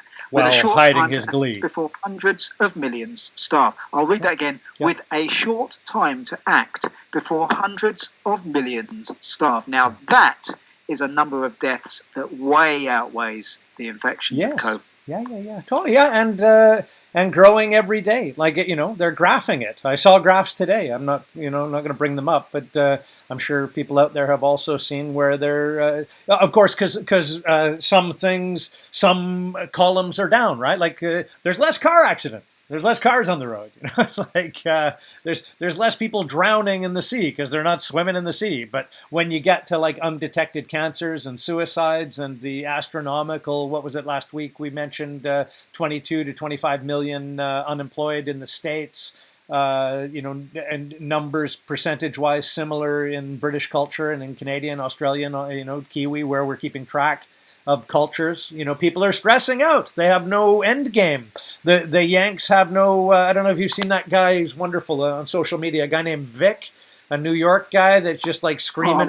Have you seen Vic? I am aware of it. Yeah, it's just great. He's just making the point, like, what the hell's going to happen at the end of it? That's what we have here in the UK. You can pay people out of the public purse while the economy is not, accruing anything for 3 months. Sure you can, but what the fuck are you going to do on 3 months and a day? Or 4 months or 5 months, where they're talking about going to the new year now. They're talking about things not changing until January. Who the living fuck is going to buy people potatoes until then when they already know that the food banks are around the corner, which makes even more, as you've noticed, the celebrity, including the big stay-in night on the BBC last night and the fucking WHO concert with Gaga and Madonna that we mentioned earlier. How it makes even worse the dancing fucking nurses and the fucking cops and paramedics all in the fucking happy clappy circle. Yay! We're all not social distancing and only half of us are wearing any PPE, but we're different. Woo! Clap for us! All that fucking shit's going on in the background. Well, people are actually starving. Well, there's actually malnourished fucking kids. Where there's a lot of people without any fucking jobs at all. That's actually going on in the background. And to me, that's what's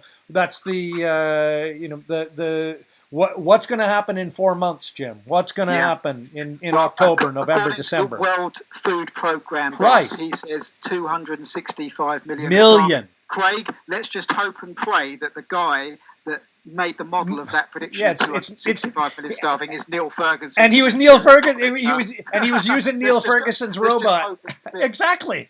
I was thinking the exact same thing, Jim. I was just hoping and praying that this guy is as incompetent as the serial go-to for the British government, which is, a pinnacle of incompetence in itself. Yeah. So what a day, there's an article from the New York Times, which I can't access because I'm not a subscriber, but it's more or less, that's a blessing. Most people don't know that's a blessing. Hunger will kill us, and I can't read beyond. What does it say? Hunger will kill us? The ad comes up just on instead of coronavirus, the hunger will kill us. Yeah. Yeah, you think being injected and tracked by Bill Gates' Born ID 2020 program device. Wait until you're injected. You're fucking doing a half turn to the left every time you try and step forward.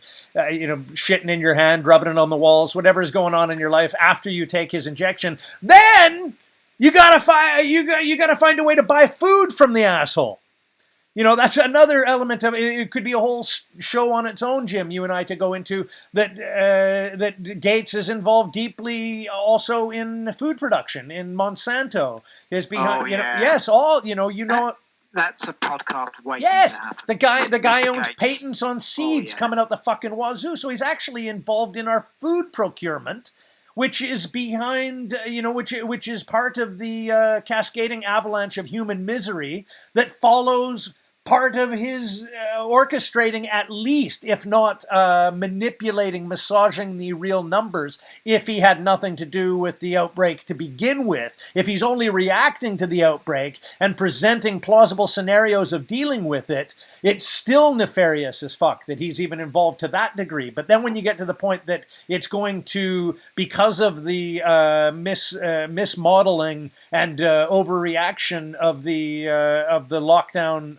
across the globe, essentially, being based on Gates-funded models, both here and in the States, that model and the reaction to it can lead to the devastation of the millions of famine deaths that you're talking about. And then you got to buy bread from that dickhead at the end of it if you happen to be one of the few who are still alive that got through the first gauntlet of his depopulation eugenicist fucking program. We are living in a living hell. And as I put up the other day, Chomsky quote, what do you know it, Jim? Most people don't even know what they don't know. Yeah, is that, I don't, that might not be a direct quote, but that's, the shit. And I hope, fuck, I don't give a shit. I hope you understand, and Jim certainly does. I don't give a fuck what you think about me personally. I don't give a shit if you think I don't shave enough. I don't, I don't present for you properly. I rave like a fucking lunatic. There's a comment section. Just tell us all the shit that you point out that I'm lying about. Just point out all the stuff that's just an outright bald-faced lie that I'm laying on you. And maybe, you go through it pausing because I speak quickly, go through it incrementally. I may sound like a raving lunatic to you, but all of this is coming from a place of my memory and piecing together these dots because we're in a place where these answers come to us. You're reading the articles, Jim, that substantiate what's happening. This is real and happening to us now. It's not a theory that we're presenting. These are actual, political decisions that are affecting our lives every day and amplifying our lives' stresses every day. And you're talking about the reality of the potential of literally, millions dying outright, not ever sending a Valentine's card again, not being alive anymore. And again, you may have seen even some of the stuff I was looking at over the last 24 hours, where that's not even talking about the increase of child abuse that we talked about earlier, those kind of things, molestations. As the doctor who was explaining that said, Jim, from a hospital in California, those are problems that are going to manifest more problems in the future, right? Like all of this is like a boiling pot. It's it's a knock-on effect. That's why I said earlier when you were talking about I made the comment that you have to think not additionally, but exponentially. Right? That what's happening right now is going to have repercussions cascading, exploding through our health systems, our all the undetected cancers that they know about. The only thing that they're not curious about, I can tell you pointedly, is the incidences of SIDS deaths or the incidences of vaccine injuries from vaccine schedules, because of the prevalence now in high percentage of family members not taking their children in because they don't want them compromised in a health center or a hospital. So there's a lot less, even they don't are not doing home visits of child vaccination schedules. So that's another knock-on. That's going on in the background, but something that you'll see will never be scrutinized for its statistical overlay with normal vaccine schedules. Yep, and moving on, we've got CNBC. This is, of course, talking about the American economy, but it will be the same over here. And just the numbers will be different. But it's the teeth by Greg teeth are worse. Iacurucci. I'm sorry if I butchered your name, Greg. 7.5 million small businesses are at risk of closing, report finds. 7.5 million small businesses will shut permanently if business disruption caused by COVID-19 continues unabated, according to a new survey from Main Street America. More than 90% of the 5,850 business owners polled have fewer than 20 employees. So that, again, it goes back to what you're saying. Don't think additionally, think exponentially, because that is going to be 7.5 million people that may well have problems feeding their families. And have employees. Extra, what did it say? Up to 20 employees was the definition. Yeah. And you have problems if employ. And you and I both know, Jim. What does that mean? What does that mean? Welcome back to the crew. We just had a little technical issue. Moving on to our next article. And again, this comes down to impacts. And sorry, Jim. Sorry, before we cut off, just the point I wanted to make quickly is that like the 1.7 million projected potential loss of businesses, and they're up to 20 employees. So we'll be generous to them to say let's say average 7 employees. Those are 7 times 1.7 million that aren't coming to your comedy show, Jim. They're not coming to my comedy show. They're not going to get a burger and shake at the beach. They're not going to the fish and chip joint. They're not going to go to get a film. They're not going to go get a pint. If they go get a pint, they're not going to get two. That's the exponential madness and knock-on of this that is going to debilitate people and people. I'm talking you and I'm talking our friends, everyone we know. You look out the window, everyone you can make eye contact with. Everybody is going to be lesser for this. Everybody. Yeah. And moving they're on not to a dead. couple If they're of not dead. social impacts as well. This is from NBC News, I believe, and I can't quite get the article up here. Well, anyway, it doesn't seem to want to go into great details, but basically I'll just read out the headline then. New Jersey City uses drones to enforce social distancing guidelines. So you've got to think about the way governments around the world work. If we can get a robot to do what a human does, and again, we spent a bit of our last podcast pointing out some of the issues of the small minority of police. Here we are defending their jobs because, as we know, if government can get away with paying someone nothing, like what you were saying earlier, they're going to do it. So New Jersey City uses drones to enforce social distancing guidelines. Yes. And not only that, but that's a little bit like They Live or Blade Runner or anything like that. Do we want to live in that world? And we live in it. This dovetails nicely into this is an article on ABC, Australian Broadcasting Corporation. China is building a digital dictatorship to exert control over its 1.4 billion citizens. For some, social credit will bring privilege. For others, punishment. And it basically goes on to say there is no dark place to hide. So those are social impacts that have been brought about as a result of this virus. Is that a world that you really want to live in? Well, this is what I always bring up for people, Jim, whenever they're comfortable with the cops sending a drone around to see how their barbecue is doing. That you and I both know, the only thing cooler than facial recognition technology is a video posted online showing shots being fired from a drone has caught the attention of federal aviation officials and people around this small Connecticut town. There's no accountability. So, this thing from the next time you're social The distancing, FAA says it's looking into walking whether around at the 18-year-old beach, be aware that you might be, being lined up to be shot right in the face several times with a that looked like a 9mm to me. I'm not an expert in handguns, but that's essentially why I interrupted earlier with that's where we're at. That's where we're at. If you've got drones telling you to social distance and don't come to the park and hey you shouldn't be here jogging, buddy, and all that kind of stuff, you also know that drone can figure out exactly who you are with the technology that exists today. They also know, I don't know if you saw that, but another article that we can put on today is that people were, in fact, a friend of mine got in touch and said, how are they going to get around the facial recognition technology if they mandate masks as they're doing in many parts of the world, including, I think, Texas just had a judgment come down that, there's a necessity of wearing a mask. And so, how possibly can facial recognition technology work? And then again today, an article came in that they're able to identify you through your body, through your heart arrhythmia, through your actual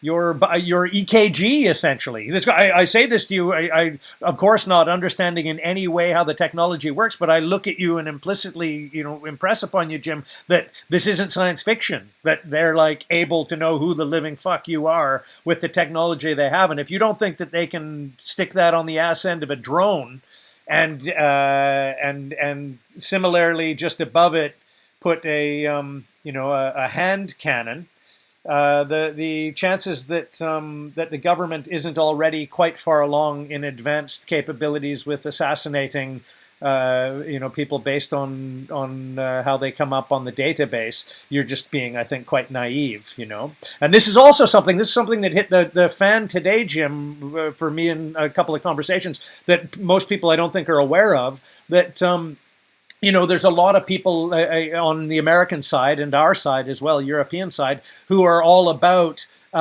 celebrating the Chinese response to coronavirus, and in many ways deciding that that's the good direction for our societies to take if we want to be, I think the term used is competitive in the future. We're going to have to turn into a society that has more Uber cars that are robotic, that things that are based in the 5G technology soup that they're envisioning, and all of that, if you haven't seen coming out of communist China, at least in selective areas, if it's not across China, are the identification systems that are based on facial recognition technology. But what people forget is all of that AI, almost all of that AI is driven by Google, Microsoft, Facebook. All of our big tech companies, Jim, are the ones who have empowered with their technology the most draconian behaviors of the Chinese Communist Party. People think that the Chinese are hyper advanced in AI. They're using our stuff. They're using our stuff in conjunction with us. All of this stuff is coming out of Silicon Valley, is coming out of California itself, and is being used to enslave another country's people, and we're applauding it. It's even worse than applauding dancing nurses. We just live in a world that's upside down. We live in a mad world where people are celebrating the worst draconian behaviors of a country that they're also technologically providing, and then even presenting that they think that would be better for you and us, you and I here in the UK and in the States. We live in madness, Jim. It's madness.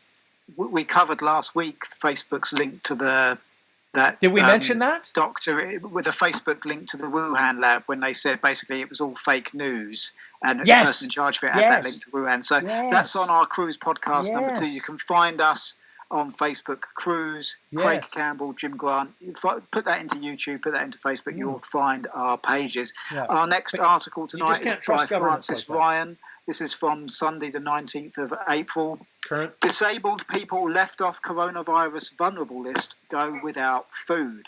Large numbers excluded from government's food delivery scheme due to strict criteria. Disabled people are being left without food after being missed off the government's list.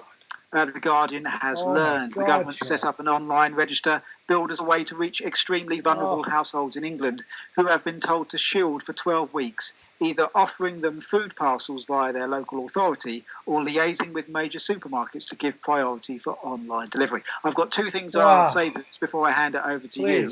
One, it looks like the government has gone, what? When we defunded them and told ATOS to kick them all back to work, that didn't kill them. We only killed 120,000. That's not good enough. I want another scheme in place right now. 120,000, that's too low. We'll call it the coffin kicker. Yeah, and secondly, there's someone that I know who listens to these podcasts. You know who you are, who has told me that. Does Jim have a secret admirer? Only professionally, but she said she's having trouble getting food, and she's on this scheme. Okay. So I know that I've got real. someone that experienced that personally. Yes, of course. Yeah, I wasn't doubting it, but hideous. Makes it more real, isn't it? Moving on to our next article. US oil market crashes to negative in historic plummet. This is from RT, 20th of April. If anyone goes, RT, that's Russian propaganda, well, you can go and Google this onto many others. Sure.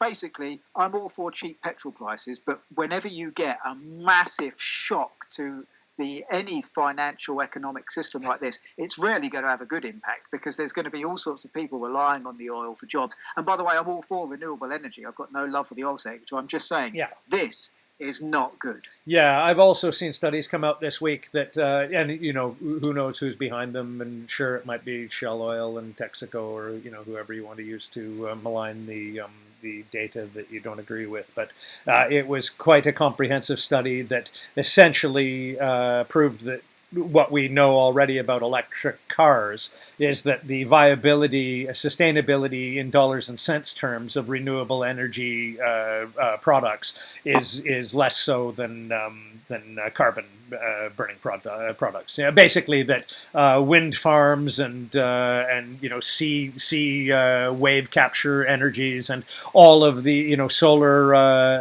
solar banks, that once you actually get into the dollars and cents of replacing their propellers and servicing them and disposing of their often toxic componentry, as with electric cars, the battery being particularly difficult to recycle, that all these things added up are dollars and cents wise not equitable. So we also there's that element that we're doomed by. But we're in a world now where oil has become worth less than nothing, right? I saw a joke on the internet that a guy saw some kids out in the front of his house siphoning fuel back into his car,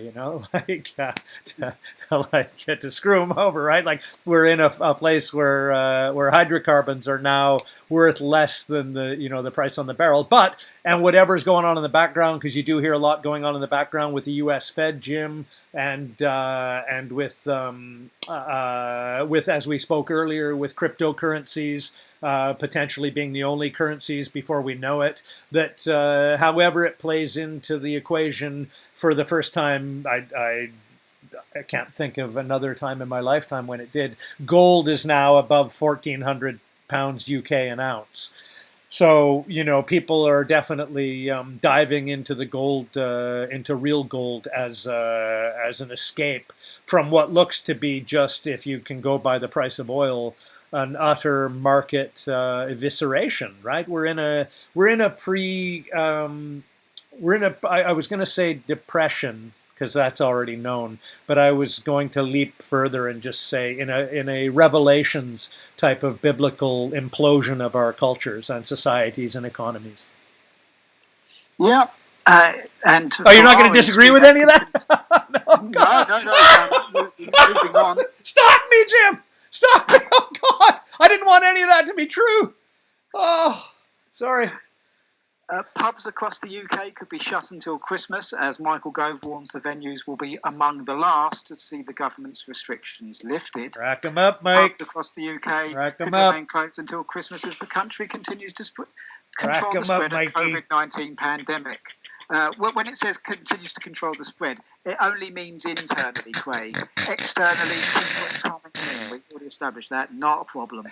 So that's a big problem for our industry, or what used to be our industry. I repeat, eviscerated.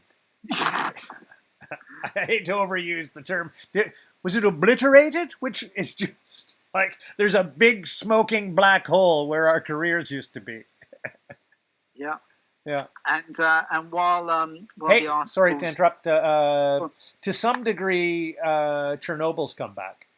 So, maybe in 20 or 25 years, small like woodland animals will be living where our careers used to be, and half of them won't have too many ears or toes or udders.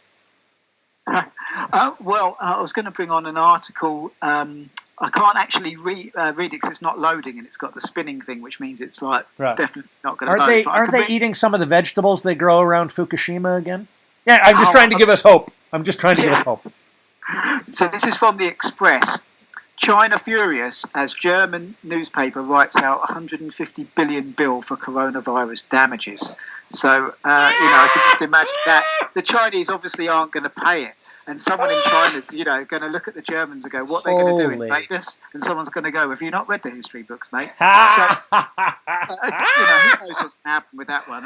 Germany's very nice people these days. Well, it becomes a reparations nightmare, doesn't it? It just becomes an exponential.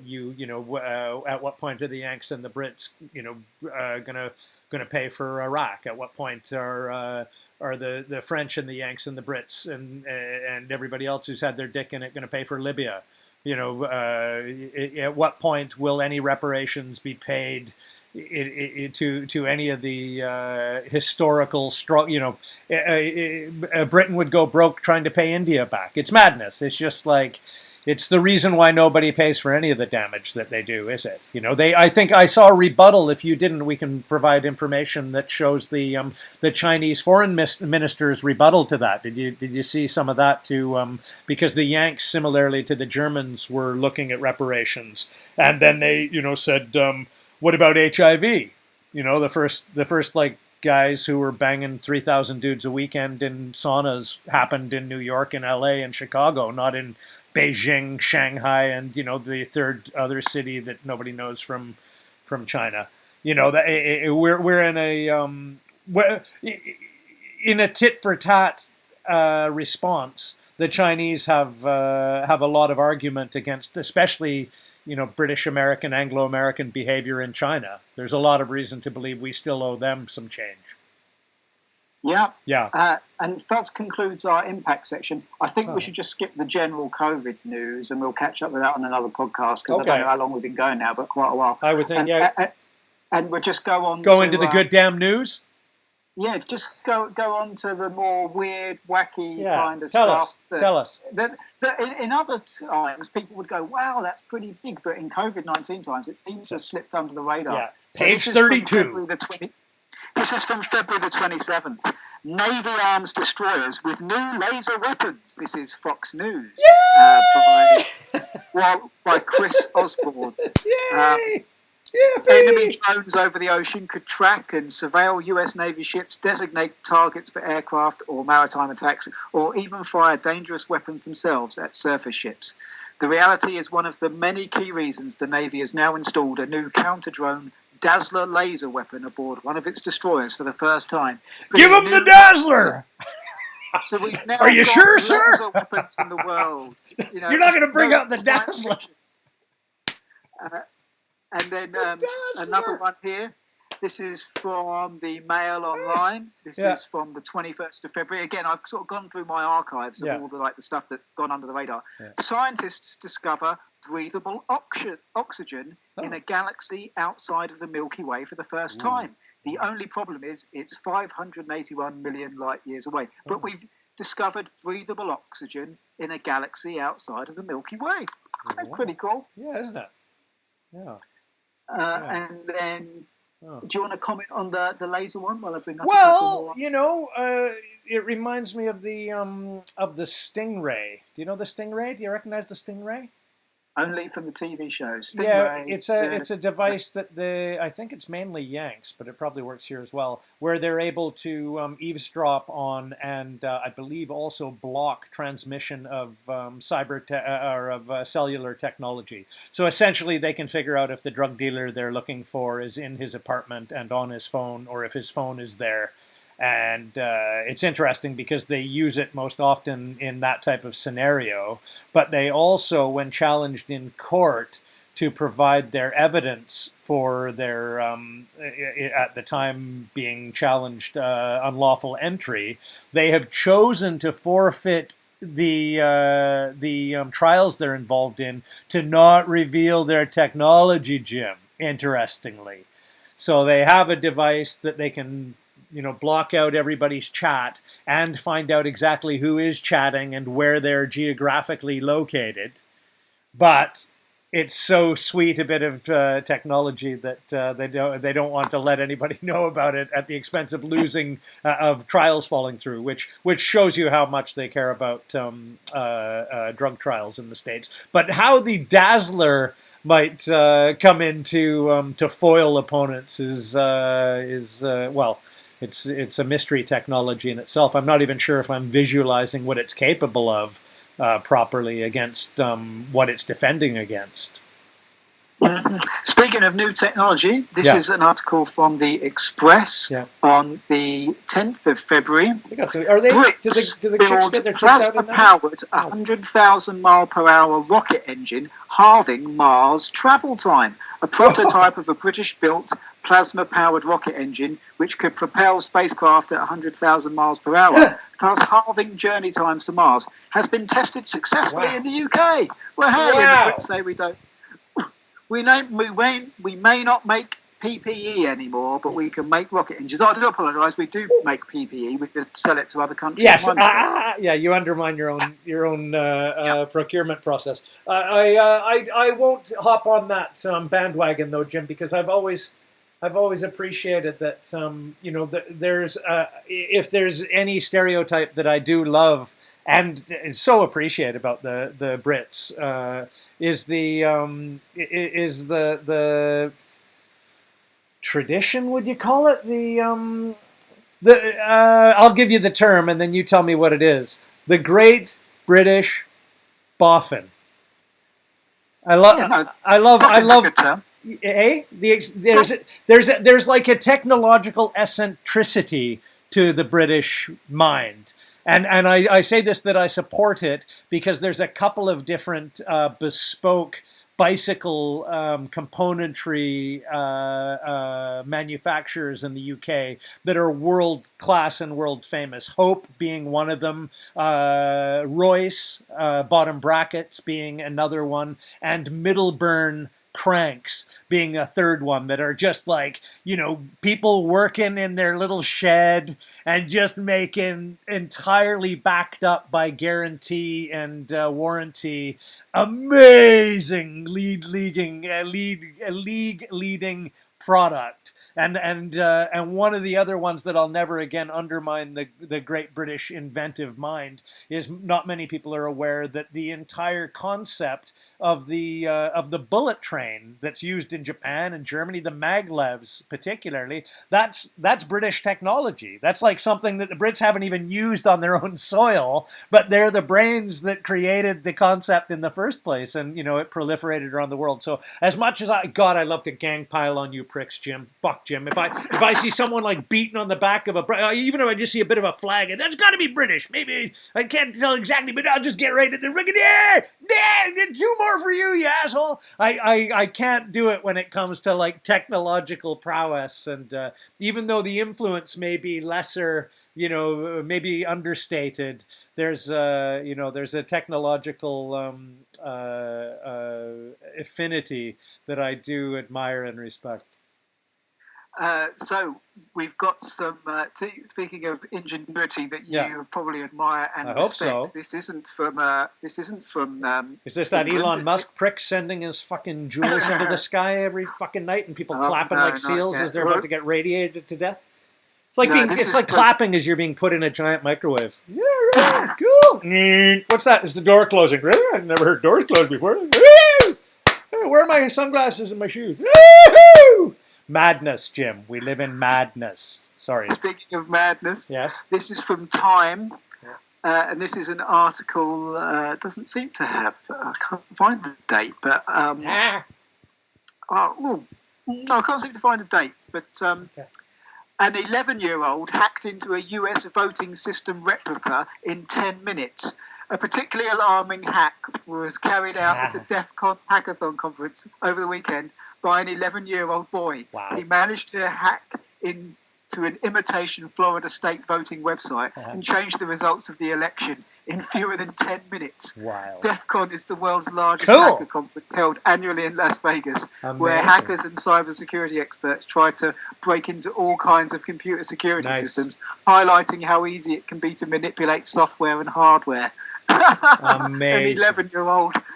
Amazing. Did you catch, and we'd be remiss not to mention it, the celebrated, although not in any way yet that I can see substantiated, hack of the Gates Foundation, the WHO, and who's the third party that was, it's not the DNC, who's the other, not the DNC, sorry, CDC I was thinking, but I know that's wrong too.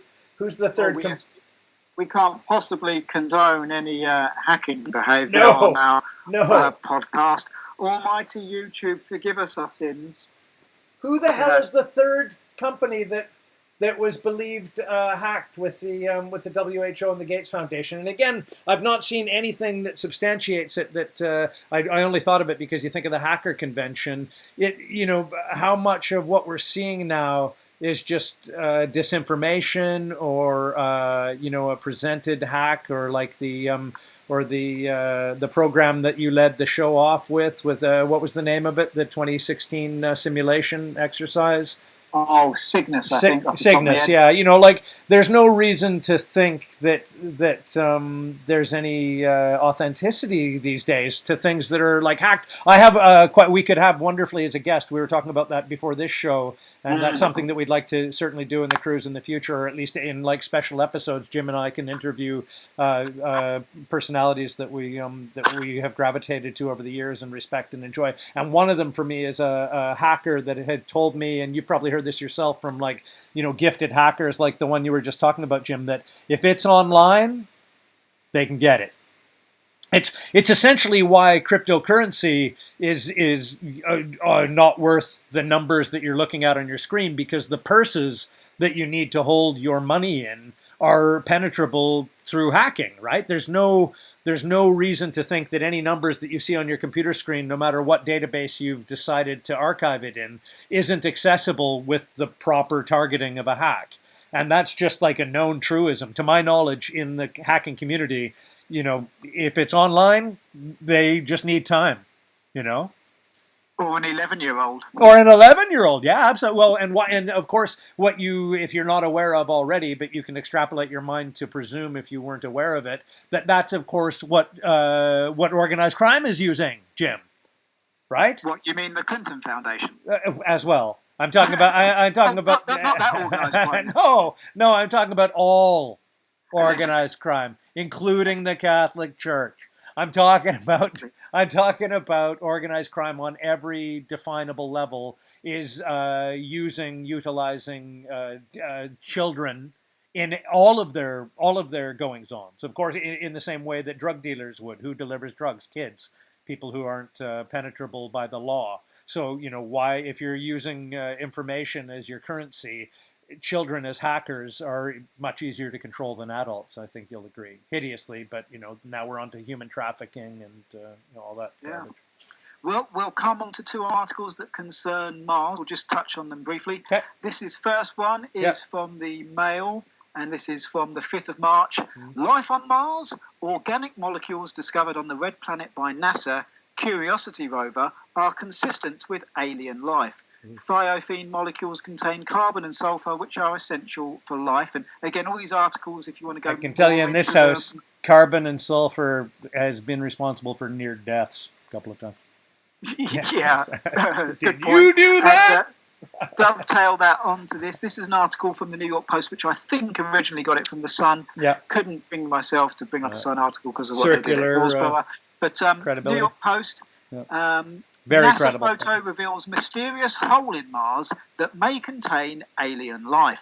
Alien life may be lurking within a mysterious cave under the surface of Mars, scientists claim. An eerie crater on the dusty slopes of Mars' Pavonis Mons volcano was picked out by two space scientists as a prime spot for extraterrestrials. Obviously, if they're German extraterrestrials, they'd have left their towels over there for the prime spot. So, you got her! Woo!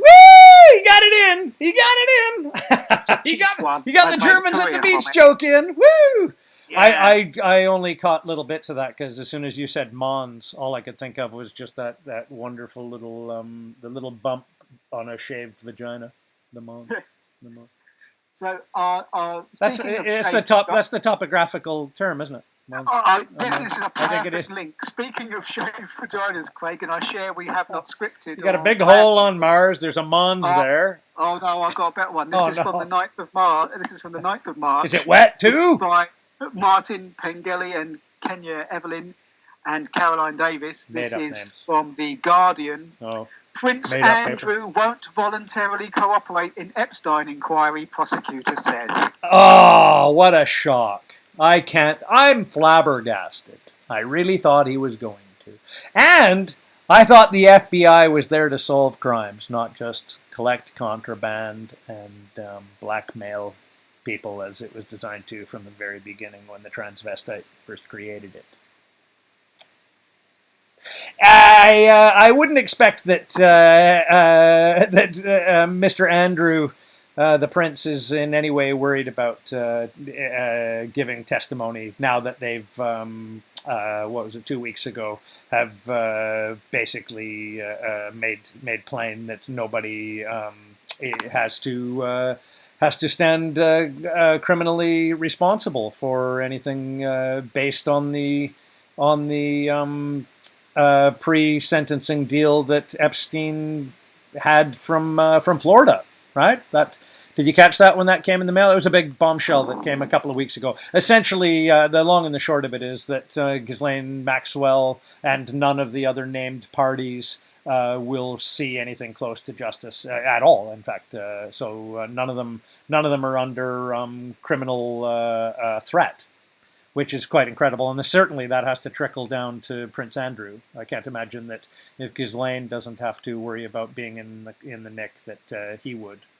But again, all of this is like, if you for a moment think that the FBI is there to like solve any crimes, you really have to dig a bit deeper, because we'll do an Epstein special. We could probably squeeze it in with the Bill Gates special. There is an overlap. Yay! There for sure. That's what I'm talking about. Let's make a baby farm. What are you talking about? Catch the next episode. A couple of happy stories. He's put a smile on my face. That's not a happy story? It's just, you don't like the Huffington Post.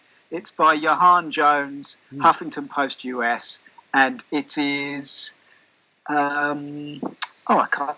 is the 12th of March. Oh yeah. Chelsea Manning released from jail. Yay! The former Army intelligence analyst has been in custody since May after refusing to testify before a grand jury about her ties to WikiLeaks.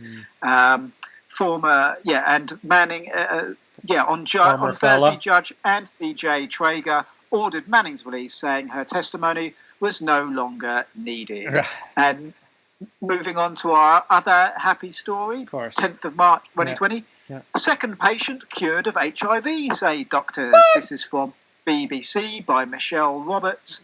A man from London has become the second person in the world to be cured of HIV, doctors say. Was Magic Johnson the first? Is still free of the virus more than 30 months after stopping antiretroviral therapy. He was not cured by the HIV drugs, however, but by a stem cell treatment he received for a cancer he also had. The Lancet HIV Journal reports. So there's a couple of good bits of news there. Jim, I haven't heard one thing about stem cells therapy that hasn't sounded really good. Honestly, I can't think of like a bad stem cell story. There's a couple of if you're the fetus that's being harvested, you might not have as celebratory a poem regarding the incident, but the ways that it can be done more ethically, as in harvesting of your own stem cells, has in everything I've read about it just shown nothing but positives. I think the one, it's expensive. I don't know if you've read much about it, but the ones that I was aware of are generally joint recovery. And you go to Mexico, and I think the numbers were in the neighborhood of about $25,000 US at the time I was looking into it. And you go down there, and I think it's 6 or 8 weeks that you have your own blood filtered, harvested for your own stem cells that are floating around in parts per million in very limited amount, and then that is distilled and put into a formula that is dense of the harvested stem cells, and then they inject that into your joints, and it's just doing wonders for people. So might be something to look into when this whole thing's over. Get yourself $25,000 together by hook or by crook, and get over to old Mexico and inject yourself with yourself, and see if you don't need a hip operation like I've got pending. So here's a couple of articles to just. I don't really think they need comment. I just think that people should be I'll find aware of something them. to say. This is from the National Geographic. Dead Sea Scrolls at the Museum of the Bible are all forgeries. Yay! The Museum of the Bible houses 16 purported Dead Sea Scroll fragments, including this piece of the Book of Genesis. A new scientific investigation funded by the Museum of the Bible has confirmed that all 16 fragments are modern forgeries. Wow. Done in a ballpoint pen. Well, Wouldn't you just shucks? You've got to give credit to them. The people that got it undermined it, because that must have been like a museum piece for them to do. They pretty much undermined their own income. What? Credit to those people for doing their own research rather than putting their own tourism thing. I know nothing of this, but it's a museum. I'd imagine there's tourism.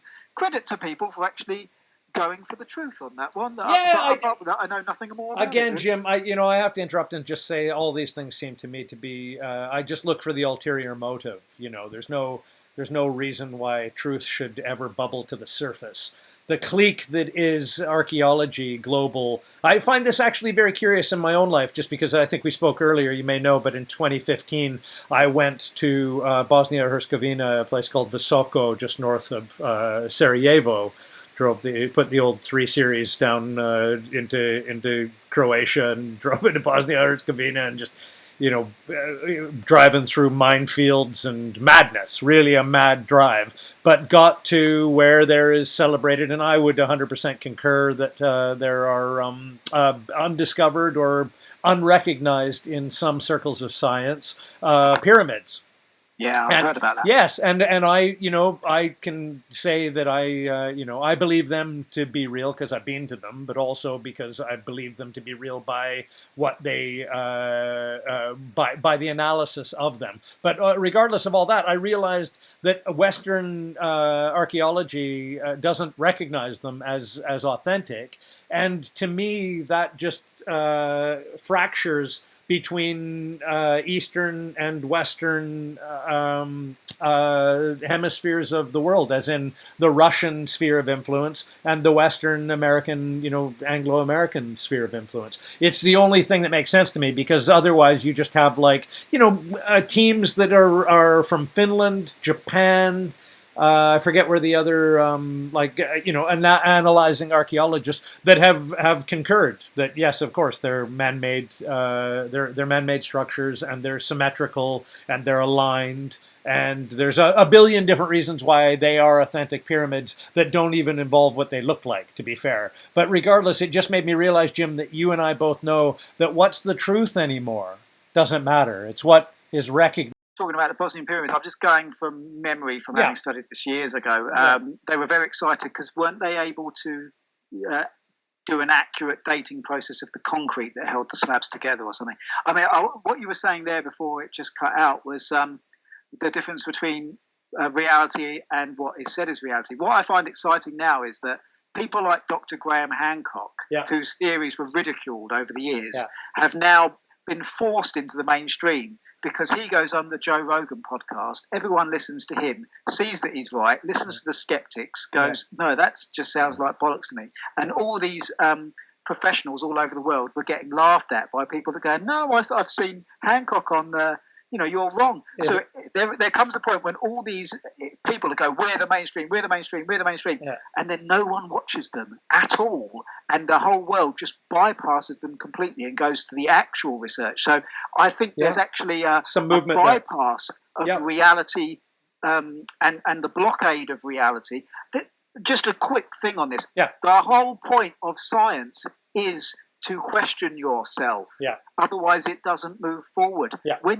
And the whole point at the moment is that, or Hancock's point is that it's ruled by a lot of people with egos and financial incentives to not question yourself, therefore undermining the very essence of science. But that's a whole podcast. I get that. And the spin-off of you speaking of the Dead Sea Scrolls is that, that's what that is, right? It's that clique. It's that clique working in a different sphere of influence. The reason that wasn't discovered earlier is because nobody was given access, or the proper people with the scientific method that you're describing, or a true scientific method, were given access to the evidence. It was, probably quite quickly put in the museum and behind glass, and, the little blurb said what it was, and nobody was actually assessing whether the parchment was aged at the proper age, or whether or not the ink on it was analyzed, which is quite an advanced and exacting process now. The idea that it would last as long as it did is unbelievable, but it lends itself to what you were saying. That's we're not in an era where truth matters. I'm going to take a guess on where you're going with this one. Sasquatch? This Is it the Sasquatch footage again? The next article here. This is by NBC News. Evidence of a 90 million year old rainforest uncovered beneath Antarctic ice. The findings suggest that Earth's southernmost continent was once home to temperate swampy rainforests teeming with life. I'm sure 90 million years ago that it was a result of all the fossil fuels and carbon dioxide that caused that climate to change. But I bet you're going to go there. Which will give me enough time to load up on. Sure, Jim, you mentioned his name earlier. That to me is something that I would have learned from Graham Hancock in the 90s. The early 90s. That these things we knew that of mammoths being found in Siberia with vegetation that's tropical in their mouths, that they're flash frozen and dead in. So they think they would have been like frozen in a few days, which lends credence to Velikovsky's world in collision theory that the Earth's axis at many different times, I think you're aware of this probably, if you follow Hancock, you would know that I think it's like at least 9 or 10 times verifiably that they know that the Earth's axis has been shifted to where the pole shifts, right, as they refer to it, so that which is covered in snow would then become warm, and that which is warm would become snow, and now you've got a new axis going around, and of course all the flora and fauna that's caught in the now exposed cooler hemispheres, gets deep frozen, so that they find a forest that you're talking about 90,000 years ago, that was 90 million years ago. Sorry, yeah. Well, you and I both know in Antarctica, that's a blink of an eye. I don't know about Hancock's pole shift theory, but I've studied a lot of his other work. I mean, I don't know, I'd love to get him on as a guest someday. I'll bet. Well, I don't think that's that controversial. And I only say Hancock as a category of belief, not as his specific beliefs. But it's not a controversial belief in that set of people that the poles have shifted before. I think Einstein was on board with that theory as well, wasn't he? But was he? But our he's also banging his cousin, I think. Our final article tonight, a little bit of a silly one. Goats take over empty Welsh streets during coronavirus lockdown. I saw that. So there you go. It was hard to tell who was a local. You're just like, oh, it's wearing a hat. It's a hat. It's got a hat on. A herd of goats have taken over the deserted streets of North Wales, where the residents are in lockdown during the coronavirus. Yeah. And they're cashmere goats, and there's a video on there. The video, if you want to see it, go and look at the comment section on whatever medium you're looking at this on. We're going to try and expand the medium of this podcast to lots of other things, which include audio files. But if you want to see the links for yourself, they'll always be on the YouTube channel. Just search Cruise, Craig Campbell, Jim Grant. You'll find the channel. A big thank you to the people that have already subscribed. Yes. A big thank you we're over to the moon. Ian and Matt, who left some kind comments. You'll know that we're reaching the masses, Craig, when they start to slag us off. But at the moment, we're under the radar. Yeah, we're so small. We're like a fly. We're not being bothered about the moment. But all the feedback we've had from our listeners has been positive. It means a great deal to us. We're grateful, and a big thank you to watching. Craig Campbell, Jim Grant Cruise on Facebook, YouTube. Check out the comments. You can see the videos for the goats yourself, and read all the articles that we've got on there tonight for yourself. Do your own research. Don't listen to me and Craig. Think for yourself. Ask your own questions. And Mr. Campbell, any closing comments for tonight's podcast? Just thanks for watching. Thanks for watching the previous episodes, as Jim has said, and be safe and well, and look forward to the next time we have a talk. Thank you so much for watching, guys. Cheers and good night. See ya.